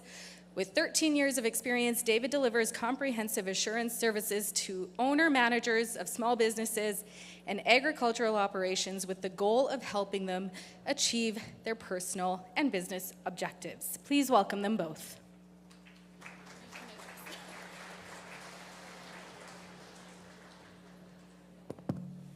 Well, good afternoon, everyone. I'm not sure anything gets more exciting than capital gains here, but we'll do our best to make this a little bit light. So, as mentioned, my name is Ryan Keurig. I'd be the national leader of ag tax at MNP. I'm based out of Saskatoon. I grew up in Birkdale, Saskatchewan, and Dave works with me as well. He's an agriculture partner in our office, and Dave is from Lintlaw, Saskatchewan. So, jumping right into it, nothing has garnered more attention from a tax world than capital gains over the past year, I'd say so. And there's been a lot of changes announced, renounced, a lot of uncertainty, and nobody likes uncertainty. So what is it exactly that we're talking about here? So I'll come to these two things in a minute here, but it's important to note everything that we were thinking we were going to talk about was upended by a recent press announcement here on January 31st. So it's important to provide that in context, so before anybody hears anything I'm saying, oh no, I don't like what I'm hearing, don't worry, things have been stalled, they've been delayed. So without much fanfare on a Friday at the end of January here, the Minister of Finance, Federal Finance Minister, Minister Blanc, issued a press release saying the controversial capital gain changes that were enacted in mid-2024 were being deferred. They were being stalled out. They were being pushed back to an implementation date of January 1, 2026. So what that immediately did is relieve a lot of the pressure that was going on because there was a lot of guidance in this area. There was a lot of confusion. And, as months continue to pass by, there's been a lot of uncertainty in Ottawa, which we'll touch on again later. So this press release stalls everything. For 24 and 25, the rules are exactly as they were before this whole change came to the forefront. So exactly what am I talking about here? Well, I'll give some context in a minute, but the reason this change had to be announced because of the confusion and the uncertainty, there's a lot of industry groups that immediately came out against the proposed capital gain changes when they were announced. Top of mind, the Canadian Medical Association jumped out. They were very outspoken advocates of what this change may do to physician recruitment and retention in Canada. Not too far behind them was the technology sector, because a lot of the tech and startup incubators that exist in Canada rely on capital gains, and there was a perception that this could have a chilling impact on the overall investment. And of course, the agricultural sector was right there with them, speaking about the potential impacts this could have on the sector. So why was everybody so up in arms or just ready to pounce on this topic? So in order to address that, I'm going to show you what it was before we come back to what happened here. So what has changed? And you're going to see a lot of the words potentially here and a lot of red ink because I'm going to show you where it was and what stalled. So historically in Canada, the capital gain inclusion rate has been 50%. That means if I realize a capital gain, 50% of it went into my taxable income and I paid tax at my marginal rates. It has changed throughout history, although it has been constant since the year 2000. In the 90s, it went up and down a couple different times, so that it's not like it hasn't changed, but it's been stable for the last 25 years. So what was the proposal? Well, budget April 2024 came out, and it was kind of as unexpected to be it wasn't leaked out ahead of time. The capital gain inclusion rate was going to go up from 1/2 to 2/3, so from 50% to 66%, but there's going to be some caveats on it here. The first unique thing was that usually when tax announcements are made, they become into effect that day. This one was stalled. It was stalled out till June 2024, so the 10-12-week window where it was stalled. So that was unusual. It caused some questions why, but more importantly, what was it? Well, for an individual, your first $250,000 of capital gains each year were still going to be taxed at the old 50% inclusion rate. Anything over and above that was going to be taxed at the new 2/3 inclusion rate. So where this caused some more complexity to the tax world is now your capital gain inclusion rate is no longer a flat rate. First of all, you have to know your income levels for the year. You need to know some other factors like that, so you cannot do the simple analysis off the top of your mind. Secondly, this $250,000 exclusion, it didn't apply to corporations, and this is particular what the doctors were very concerned about here. The first dollar of capital gains was going to be taxed at the higher rate. So that now your capital gain rate, not only did it depend on the income level of whoever was claiming the capital gain, it also depended on your structure. So no longer could simple answers be given, simple math. It was dependent on a variety of factors. Why the doctors were quite concerned is a lot of the doctors, they don't have retirement pension plans. They fund their retirements inside of a holding company where they hold money and they put aside money to fund their retirement after practice here. They weren't receiving the same $250,000 exemption at the old 1/2 rate that an individual was afforded. So the doctors were feeling particularly slighted that their retirement plans have been impacted throughout this. So this would have been very similar to farmers with land inside your corporation. So yeah, exactly, David. So that in a nutshell was what was perceived to be the bad changes. Those two things, the changes to the capital gain inclusion rates and the different entity having different things. In order to help make the tough medicine go down better, the government did propose to increase the lifetime capital gain exemption, though, from it's about roughly $1 million right now. Once these changes went into effect, it was going to be $1.25 million.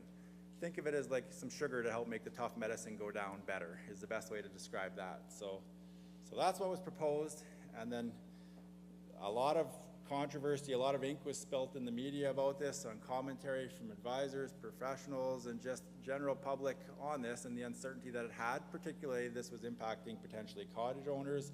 A lot of unintended consequences, and it didn't go away during the summer season. It carried on. And of course, what ended up happening is there was no actual legislation introduced by the government in this effect. We, Dave and myself and others in the accounting community, we need some rules to play by. The rules weren't out there, they weren't publicly available. There was a lot of holes inside of them when they came, so it just caused a lot of confusion in that regard. So that was the changes. I have a chart that shows the number rate out here, and I highlighted Saskatchewan here. So you can see, like, individually, the highest tax rate in Saskatchewan on capital gains was about 24%. This is where it's going to go back to in 2026, in theory here, depending on what we'll talk about later here. So if you factor in the inclusion rate change, it went up to about 32%. It went up 8 percentage points. 8 percentage points on a base of 24 is a 30% increase in the taxes that would be owing. Doesn't mean your tax rate went up 30%. There's been some misconception out there about that, but the overall tax bill would go up by about 30%. The same math applies whether it's a corporate gain as well.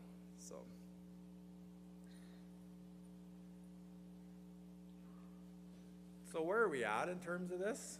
Well, some of you, we've all noticed there's been some change in the federal government here recently in the last month or so. In particular, a couple days ago, where we do have a new Liberal leader, Mr. Mark Carney, and he will become the Prime Minister.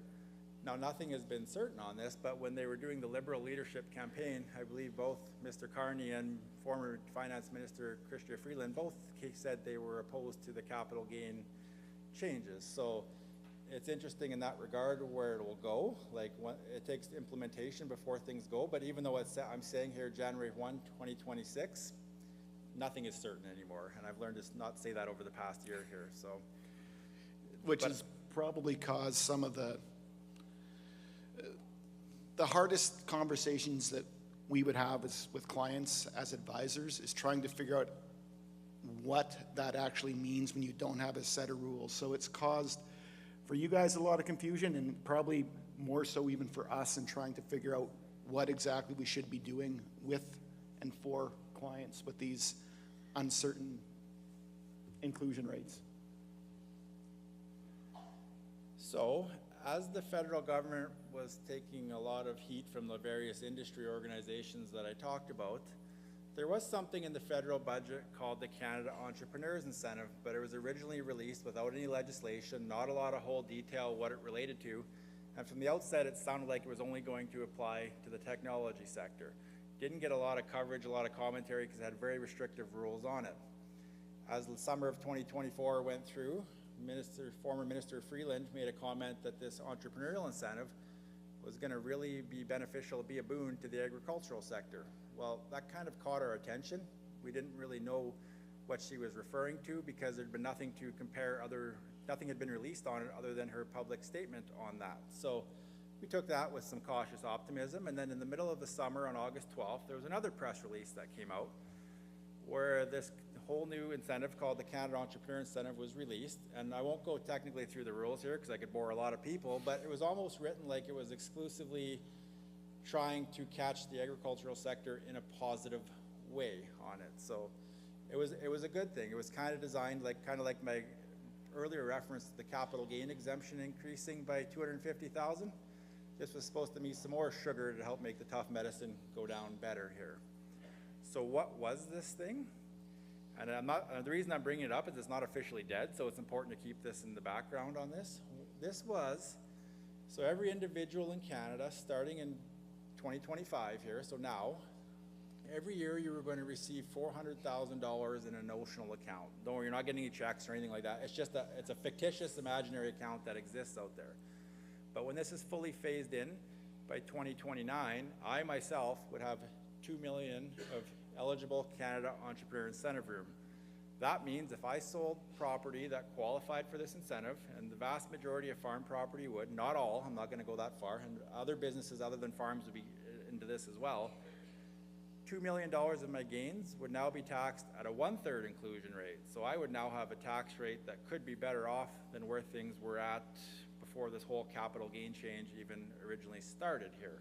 And that would be on top of the extra $250,000 on the $1.25 million capital gains exemption would still be available.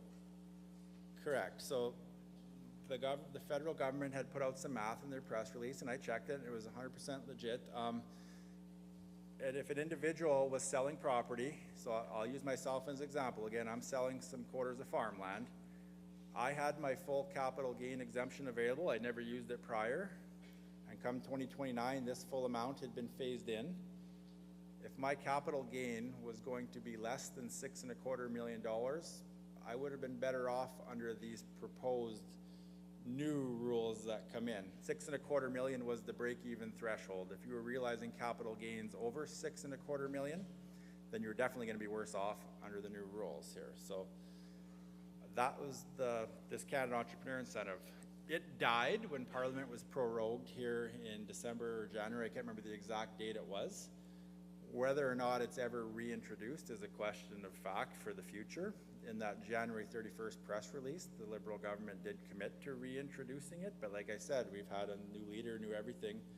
I don't know where this ends up. It was going to be beneficial. It could be beneficial, and I shouldn't say it's dead. It's an unknown right now, so we'll know more 12 months from now on it. So my hope is this thing would stay, but I don't want to also be seen as saying, well, I only want the good, I don't want the bad, so that's a different discussion. So I sound like a 7-year-old child when that comes along. So. And it does not include corporations. The corporations, if this was reintroduced, would probably be back. Yeah, excellent point, Dave. Like I said, once again, corporate capital gains weren't catching for this. It was all at the individual level. So once again, the entity, person, structure, whoever's realizing the capital gain matters for all of these incentives. So with its proroguing, where are we at right now? We have a lot of unknowns. Everything has been deferred until January 1, 2026. Likely gonna have a federal election before then. We have different candidates from all over the place and leaders with different perspectives on this. The next 10, 12 months will tell if we're back here talking about capital gains again, or if this was a one-time blip on the radar and we're back to where we were as if it had never happened. I can't comment on the impact this has had on sectors, but I do know that business does not like uncertainty. When you start talking about the medical community, tech and so forth like that, I'm not an economist. I'm not going to chime in the effect this has had on investment in Canada, but businesses like stability. So it's important to note that if this was all for naught, it may have cost some, it may have had an impact in that regard. That's as far as I'll go on that. So. Yeah, with those introduction, with that 12-week window to start, there was a lot of people that took advantage of what they thought was the last 12 weeks of a 50% inclusion rate to trigger tax that they would not otherwise have taxed or triggered at that time. So it potentially did cause some people to incur costs. It definitely made a lot of work for us, probably, that wasn't necessarily the most timely when we'd like it, but it caused a lot of uncertainty when it didn't need to, especially when we look back where we're at now. That's all we had. Oh, I hit that button I wasn't supposed to hit. Okay. Okay, that's all I had. So thank you for your time. I hope that wasn't too dry. I did my best, so that's the best we could do. So.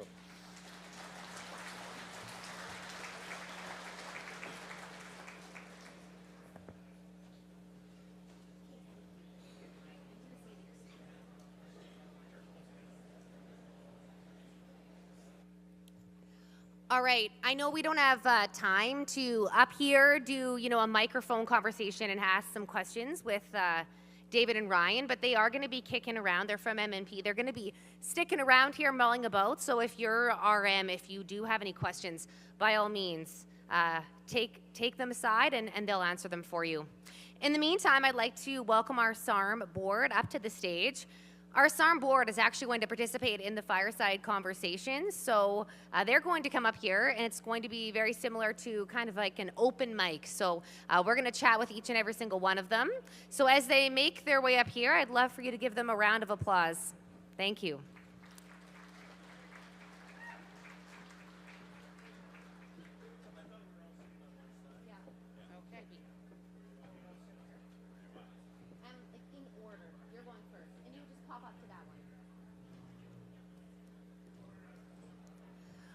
All right, I just want to confirm, do you have a handheld mic for them so they can chat? We need a handheld mic, if that's okay. Thank you.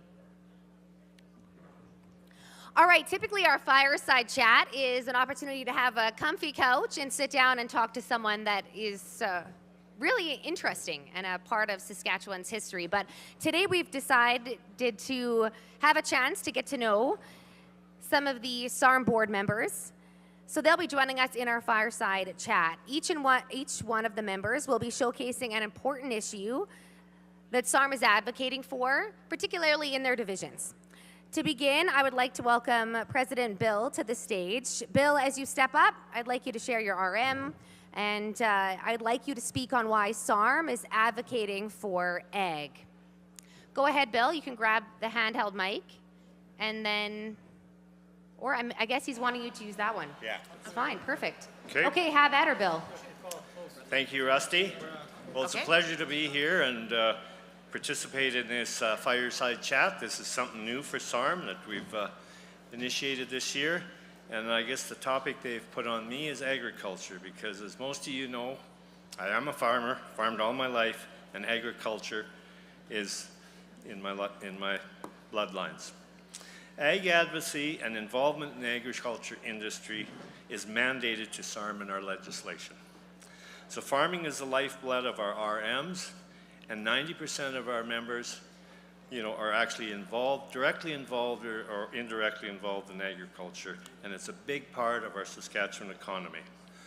Saskatchewan has approximately 40.3 million acres of farmland. That's 40% of all of the arable land in Canada. And Canada's farmland is a global player in the production of canola, spring wheat, durum wheat, oats, peas, and lentils, and some other specialty crops. And we depend on exports to move the majority of our crops and livestock to places where our exports go. Need for federal legislation is something that we're going to be pushing pretty hard for in the next months ahead, to have rail service declared as an essential service. When I became president in mid-August, we were just days before looming CN, CP, KC rail strike. Thank goodness that was averted with legislation that was introduced for mediation. And then just days later, the grain handlers were threatening to go on strike, along with some of the other port workers. And then we did see a strike prior to Christmas that lasted for a month and a few more days in the postal services. And maybe you don't think the postal workers and the postal service is essential to agriculture, but it certainly is. A lot of our farmers and producers and members in this province still rely heavily on postal service to get their mail, to send checks for payment on different things, whether it's crop insurance or investment into their farm machinery. So those things are something that we're going to lobby pretty hard for. We've also just heard from two individuals from MNP, and one of the largest accounting firms in Canada, and talked about capital gains exemptions. And I've been asked several times in the media, about the capital gains exemption, and I really can't comment on it because our accountants don't know. I've talked to our accountant at Dudley and Company in Regina here, and I think a lot of your municipalities use that firm for your own in-house bookkeeping, and they couldn't answer the questions.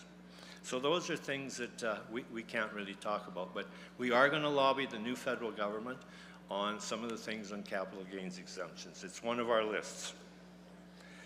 Another thing we do in our lobby trips, we go to Ottawa every year in late October, and we meet with several individuals. And we've changed our strategy a little bit in the last couple of years, that we're not employing a lobby group anymore from Ottawa to do our lobby efforts. We've done it in-house, and I think that was a very good change. We've got excellent staff, and they manage that program very well.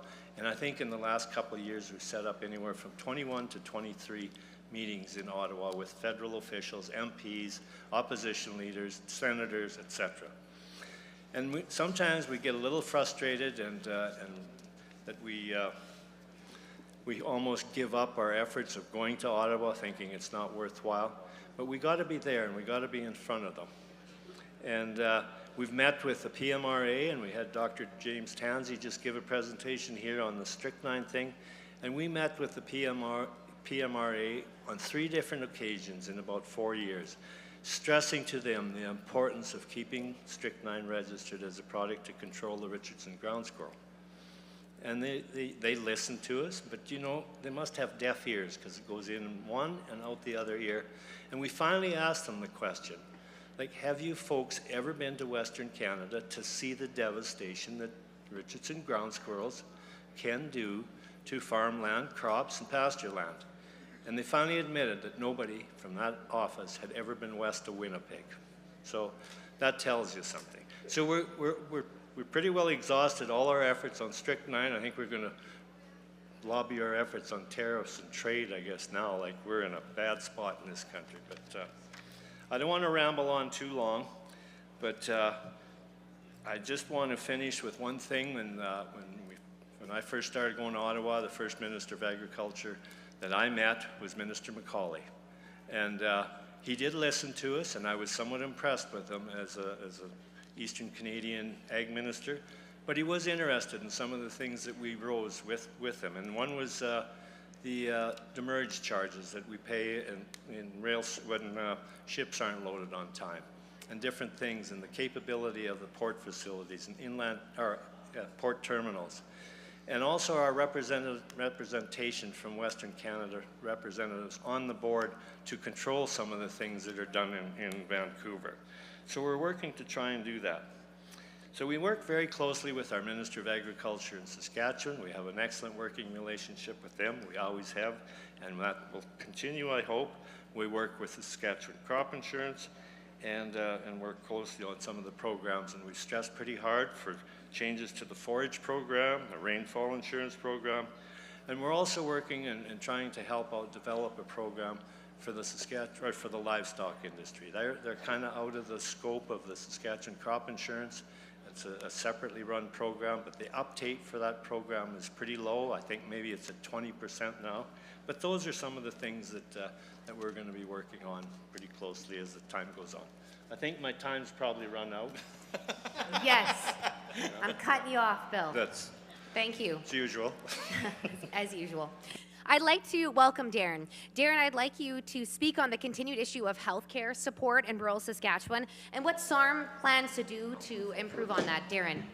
Yes, thank you for the question, Rusty. I really appreciate that. We're definitely seeing a need for increased support for fundamental health care in rural Saskatchewan. It's not a wish, it's a necessity that we need. And we are a large part of the GDP and feel that we deserve more supports with health care. So we've had quite a few meetings with quite a few ministers and lobby groups too as well. And one thing I want to tell you guys, when I look an elected official in the eye for health care, I tell them to listen to the people and listen to their stories. They can't listen to their bureaucrats any longer and have the bureaucrats blow smoke up their you-know-whats and tell them everything's good with health care in rural Saskatchewan. Because it is not. We have a problem. Tell your stories to the elected officials because they want to hear this from you, and they will change when you tell them your personal stories, okay? So when you see them tomorrow, tell them your stories, tell them the change, and have an idea of what you can do for change, because I feel personally, we're listening to the bureaucrats too much, and we're not getting the change we need. So enough of my soapbox on that. What has SARM done? What have we done in the past, and what are we continue to do? We lobbied hard for the nurse practitioner program. We got 19, I believe, more nurse practitioners in rural Saskatchewan. We're continue to lobby for that program. Every RM I meet with likes the program. They have access to a nurse practitioner. They have access to their basic needs, and this program has been successful, and we're going to continue to do that. We've also worked with the Pharmacy Association to allow them to put more, I don't want to say drugs on the street, but proper prescriptions into people who need them in helpful times, especially lots with ear, throat, and nose, common colds, and things like that. So that's awesome as well. We met with Minister Jeremy Cockrell. We had a great meeting talking about doctors. We pushed them hard to get more spaces for doctors into the university. Blair's worked on this as well, and we're going to continue to do that. We're going to try and expand residence. Doctors tend to stay where they do their residence, right? So you get them in your community, they resident there, and that's where they stay. So I think he's going to have an announcement on that, but we've been pressing on them to open up more residence spots because opening school spots isn't as easy. And the last one I want to talk about is our EMTs. We had a great talk with that group. There's some flaws in that system there where they just allow anybody to apply and then they can't pass what's called the copper test, and only like 60% of the applicants can pass this copper test, and you don't have to really prove competency to get in to be an EMT or paramedic, and in our mind that makes no sense. And SIAST has a rule where you have to wait 3 years in order before they turn it to a competency-based entrance, and that's simply not acceptable to us.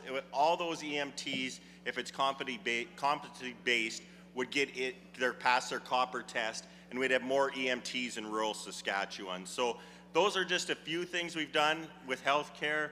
We're around here. Come and talk to us because we do want to help, and this is a very important file for SARM. So thank you, Rusty.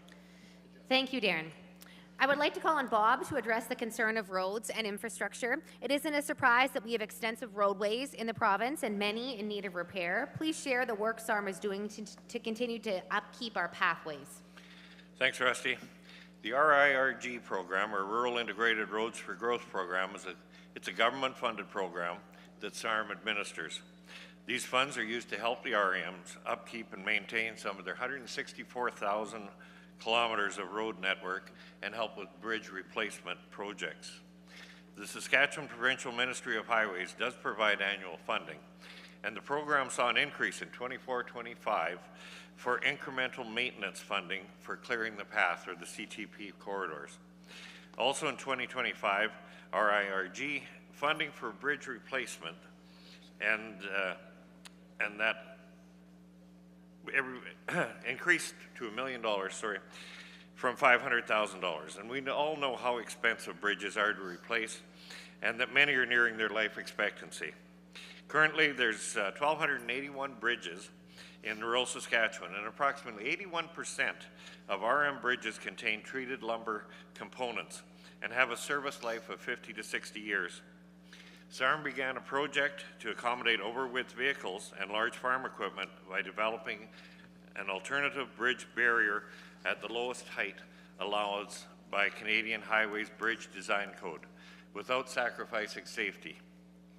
The new bridge barrier should be available for adoption by RMs in 2025. Costs continue to increase with road building, bridges, and maintenance of infrastructure.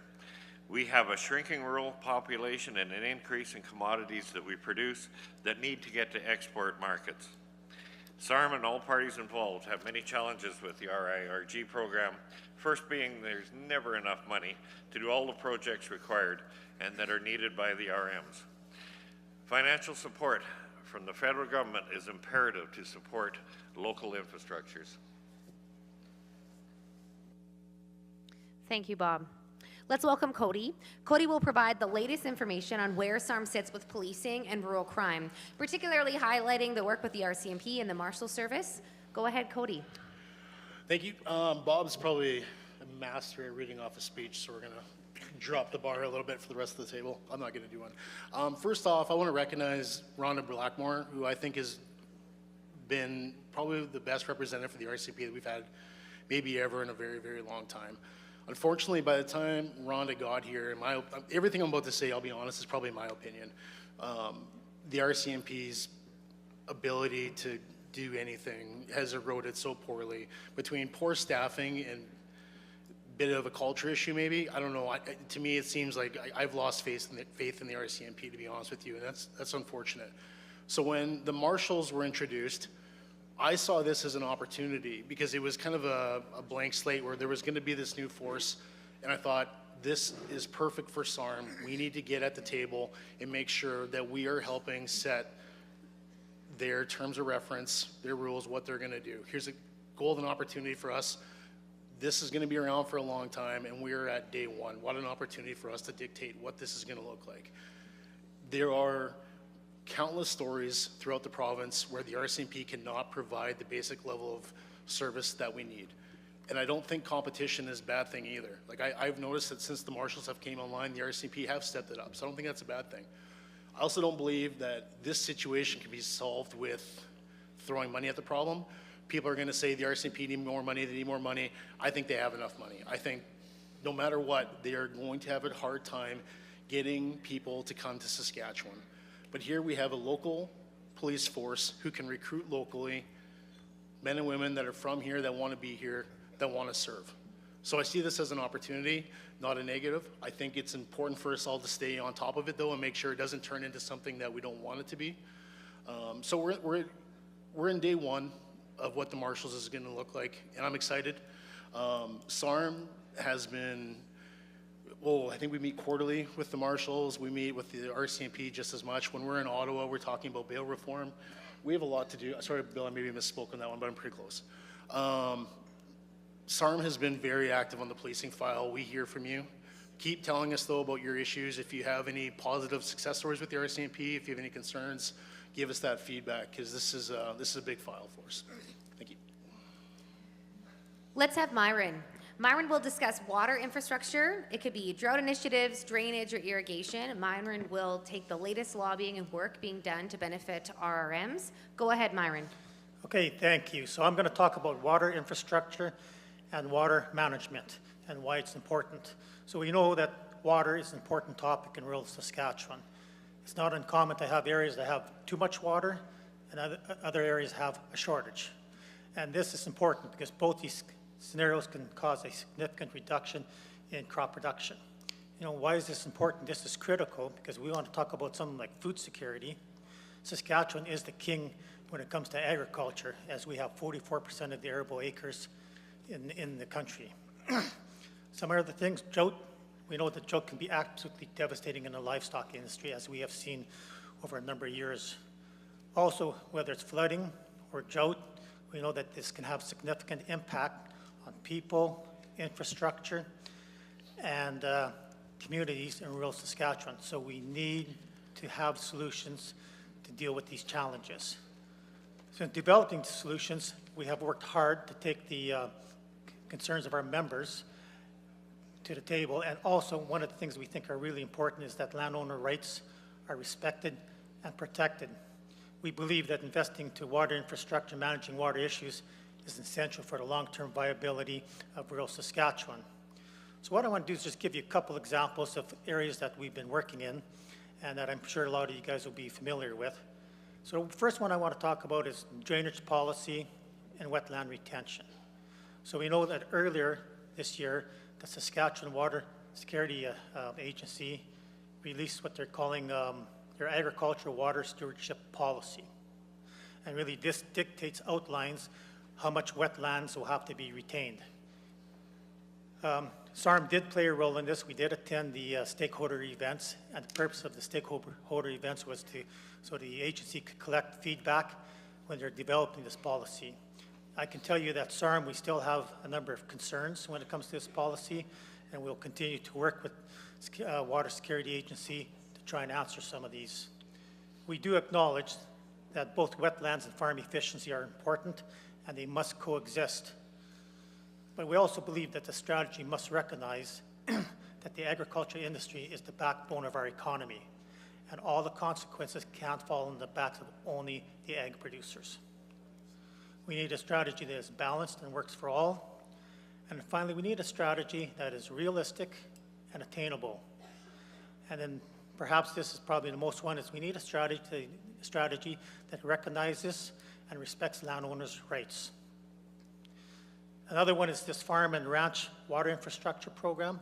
This program has been around for a long time. This program is very popular in the livestock industry, and really what it is, it's part of SCAP, and it provides funding to secure new sources of water. So you can get funding when you want to dig a well, dugout, maybe water pipeline. They also provide funding for well decommissioning. And the only reason I mention this, this has been around for a long time, widely used, and we do consult with the government and provide input to ensure that we enhance the program and make it better. And we've done that actually as recently as a month ago. We gave them some more recommendations on how we think the program could be improved. Another example would be Lake Diefenbaker Irrigation Project. So, this program or this project's been around for a long time, and we've been lobbying for more money, both from the provincial and federal, to maybe expand this project. I think we're all pleased last year when the provincial government announced that they were investing $1.2 billion in this project for expansion. I think, where the challenge comes, we've been lobbying the federal government for money to put money into this infrastructure, and we haven't had any luck. And it's not just SARM, the provincial government's been working on this also. And we will continue to lobby, and perhaps with a new government in Ottawa, we'll be more successful. The last example I want to talk about is Canadian Water Agency. So yes, in the province, we have Saskatchewan Water Agency, or the Water Security Agency. So that's our body in province. But the federal government announced in 2019 that they're going to establish this Canadian Water Agency. and that they're going to be responsible for freshwater governance. So they made the announcement, and in 2024, they actually established this agency. It is going to be head office in Winnipeg. It will have 5 regional offices across the country. When they're fully up and running, they'll have about 220 employees. And you know, they have released some information. They have said that they're going to be providing $90 million in grants for about 175 projects across the country. Now, we have met with the federal government to this, you know, so we obviously understand what their mandate is, but we also wanted to communicate that, you know, we have the water agency in Saskatchewan. Now we have a federal one. We want to ensure that we all work together, that there's no overlap in bureaucracy, and that, you know, hopefully we work together to make sure that we can all work together and we don't head in the wrong direction. So these are just a few examples. There's lots happening in this space, and we'll continue to, you know, we'll continue to work with government stakeholders and members to develop solutions to overcome these challenges and hopefully have a better, you know, some positive solutions for rural Saskatchewan. Thank you, Myron. Blair, it's your turn. Blair is going to jump in now and share on the ongoing concerns of food security. Blair will share on meeting global food demand and food insecurity trends. Blair. Thank you, Rusty. The staff at SARM did a lot of work and gave me some really nice talking points here, and I'm going to share some of them with you, and then I want to get into some of my own thoughts. And just a disclaimer, these are my opinions and my thoughts, not necessarily those of the board. So is that a good enough disclaimer for you guys? So, okay, good enough. Agriculture is important to SARM, and we believe that farmers are, we believe as farmers, our role in feeding the world is a very valuable story that needs to be told. The big problem is obviously convincing people that aren't farmers about what we do and how good a job we're doing of it. Some of the numbers I'd like to share with you: world grain production has increased by 390% since 1960. This is information from the Genetic Literacy Project at the U of S, a study done by Dr. Stuart Smith at the College of Ag and Bioresources. And most of this increase is due to genetics, GMO, strategic use of chemicals and fertilizer, innovation by farmers and researchers and chemical companies, 390%. In that same period of time, the world population has tripled. Now, we could go back to growing food like we did in 1960 to satisfy some of the people that are attacking our methods in agriculture, that want to take chemicals out of our arsenal, want us to reduce fertilizer use. And you know what that would do to the world. I would like to tell these people, here's a pen and paper. I want you to go to the most poorest countries in the world, and I want you to start writing down the names of the poorest people in those countries, because those people will starve to death if we lose weapons in our box to produce the kind of crops that we've been producing. On a personal note, I started farming in 1977. My crop insurance guarantee was 27 bushels the acre. That means if you take the worldwide numbers of bread consumption, that means I was growing enough wheat per acre to feed 49 people. Last year, despite the hail, our farm averaged 50 bushels to the acre. So I was feeding 90 people per acre of bread for the grain that I grew. So the takeaway I want you to take from my little presentation is that farmers and agriculture are not the problem. We are not the problem. We are a big part of the solution. And that's what I want you to share with your urban counterparts. And I want you to share that with the people you talk to that are in positions of authority, that are working in some of these agencies and special interest groups that are trying to make us the bad guys. We are not the bad guys. Thank you.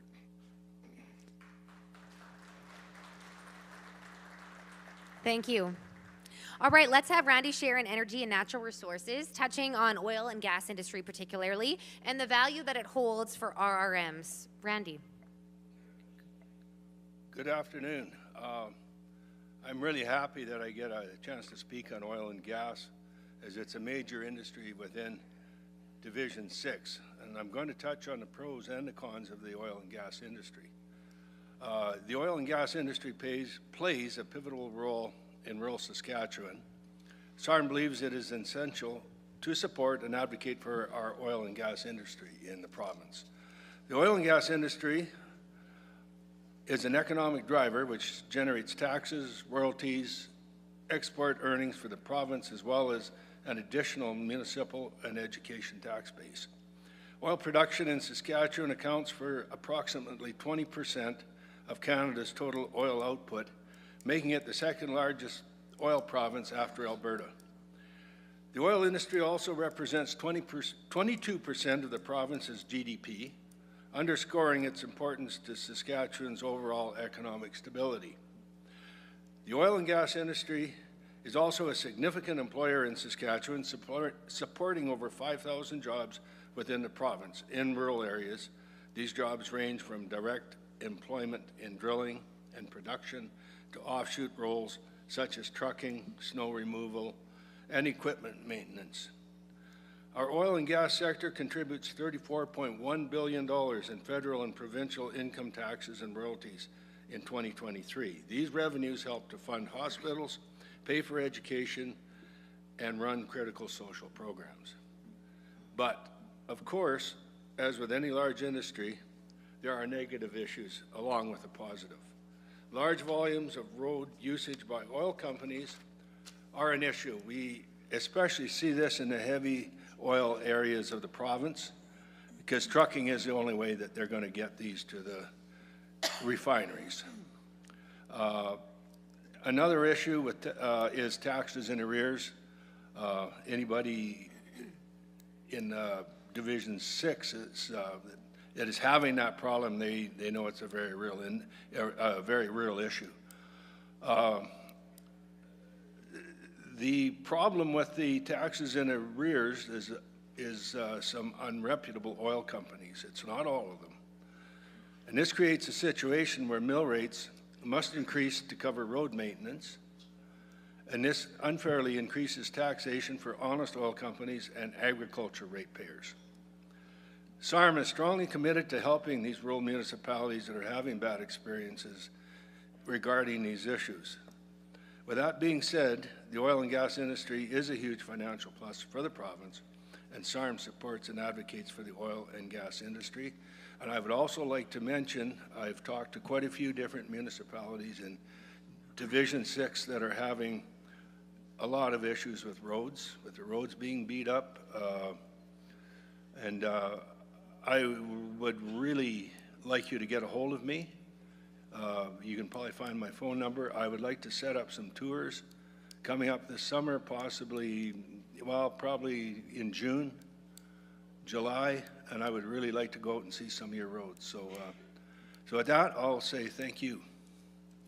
Thank you. All right, last but not least, please welcome Sheila. Sheila is going to speak on the Municipalities Act and more specifically on her role with the SARM board. Welcome, Sheila. Thanks, Rusty. So Municipalities Act, I could talk about this all day, so settle in, we will discuss. No, so Municipalities Act, this is basically, as an administrator, this is our Bible. We refer to it on the daily, always looking up different sections and trying to find different ideas of where we can advise council, where we can send council to find that important information needed to make decisions. As an administrator, that is our role, to advise councillors, not to make any decisions, advise. So as an ex officio on the SARM board, the RMAA board works very closely with the SARM staff, the policy staff in particular. When there is a legislation review, they'll send the government relations, for instance, will send any changes, potential changes coming down the pipes. So we, as an RMA board, will review that information. I bring it to SARM board. We all discuss it. I add my admin perspective on it, just, you know, just kind of to see, like, this is how it would work for an administrator. So we compile that information, we send it to government relations, and that's how legislation review is done. A couple of wins that we have had in this last go-round for one, the cooling off period. So when boundary alterations that get rejected from Saskatchewan Municipal Board, it has now changed from 1 year to 3 years. So you have 3 years to basically rethink your application. I feel this is a good idea in the fact that it gives you some more time to think of things. Something might come up, like an event or whatnot, might come up that changes a lot of people's minds. One thing I'll just quickly, I know I'm out of time here, I'm just going to quickly talk about 293s. So that is the egg exemptions. We definitely have been looking, we support it as a SARM board. We don't want to lose it, but it does need some tweaking. It does need some help. We're hoping to work with government relations. They've been very good at discussing any of the issues that we have as a board, and we want to make Saskatchewan a place where people want to raise kids, where they want to make it their home. You start losing these farm families, your community is gone. So that is, in my opinion, it's a nice incentive. It makes it that much more attractive for rural communities. Thank you, Sheila. Okay, Bill, I'll let you close it out, and then you can use that big mic. Yep. Is this a big announcement? Kidding, it's not. No, it's not a big announcement. But this is an opportunity, I thought, after listening to the directors in the fireside chat. But you know, I want you to know that SARM is very, very concerned about the situation globally that we're in right now, with tariffs threatened by the U.S. and just late last week, Friday, the tariffs now from China. And you know, as SARM, we haven't got a mandate how we should react to this. We don't know what you, our members, want us to do. We don't know if we should retaliate in an aggressive manner like some people are saying we should, or should we take a level-headed, more responsible approach and try and do it in a diplomatic way with constructive talks. But we need to have some direction from you, our members. So if you have an opportunity, please reach out to your division directors, have a visit with them, share your thoughts with them, and see if we can go there. I'll just give you an example of what happened. Things are changing hourly, and the Chinese have put a tariff on late last week on canola of 100%. And that was basically because of the federal government last August putting a tariff on Chinese electric vehicles coming from China that directly affected us. So in the last week or so, Premier Ford, who's just got a new mandate, he won the last provincial election there just days ago, and he introduced a tariff backfiring at putting it against the U.S. on power. And today they retaliated there by putting a 50% tariff on aluminum and steel. So I don't know, do we push back or do we take the Premier's advice and maybe calm minds prevail and work in a more sensible way? I don't think fighting back is the answer, but we need some direction from you. So I'm asking you to please reach out to us. I'm open to conversations anytime if you can grab me, and I know all our directors are too. So I'll close it there, and thank you all for listening. All right, thank you, and thank you to the SARM board members. I'll sort of utter a little bit of what Bill just said, but I'm sure around your table and with your RM, maybe you've jotted some notes, or there's been some topics where you're like, that really affects particularly our division. Please, I encourage you to seek out these board members in the next couple of days. I'm going to have a few of them stick around up front here for a few minutes as they exit the stage, and I'll adjourn for the afternoon. I encourage you to see our trade show, and I will remind you that the Premier will be doing his address at 9 a.m. tomorrow, so we will start on time. In the meantime, enjoy the rest of your evening in Saskatoon, and we'll see you tomorrow. Thank you.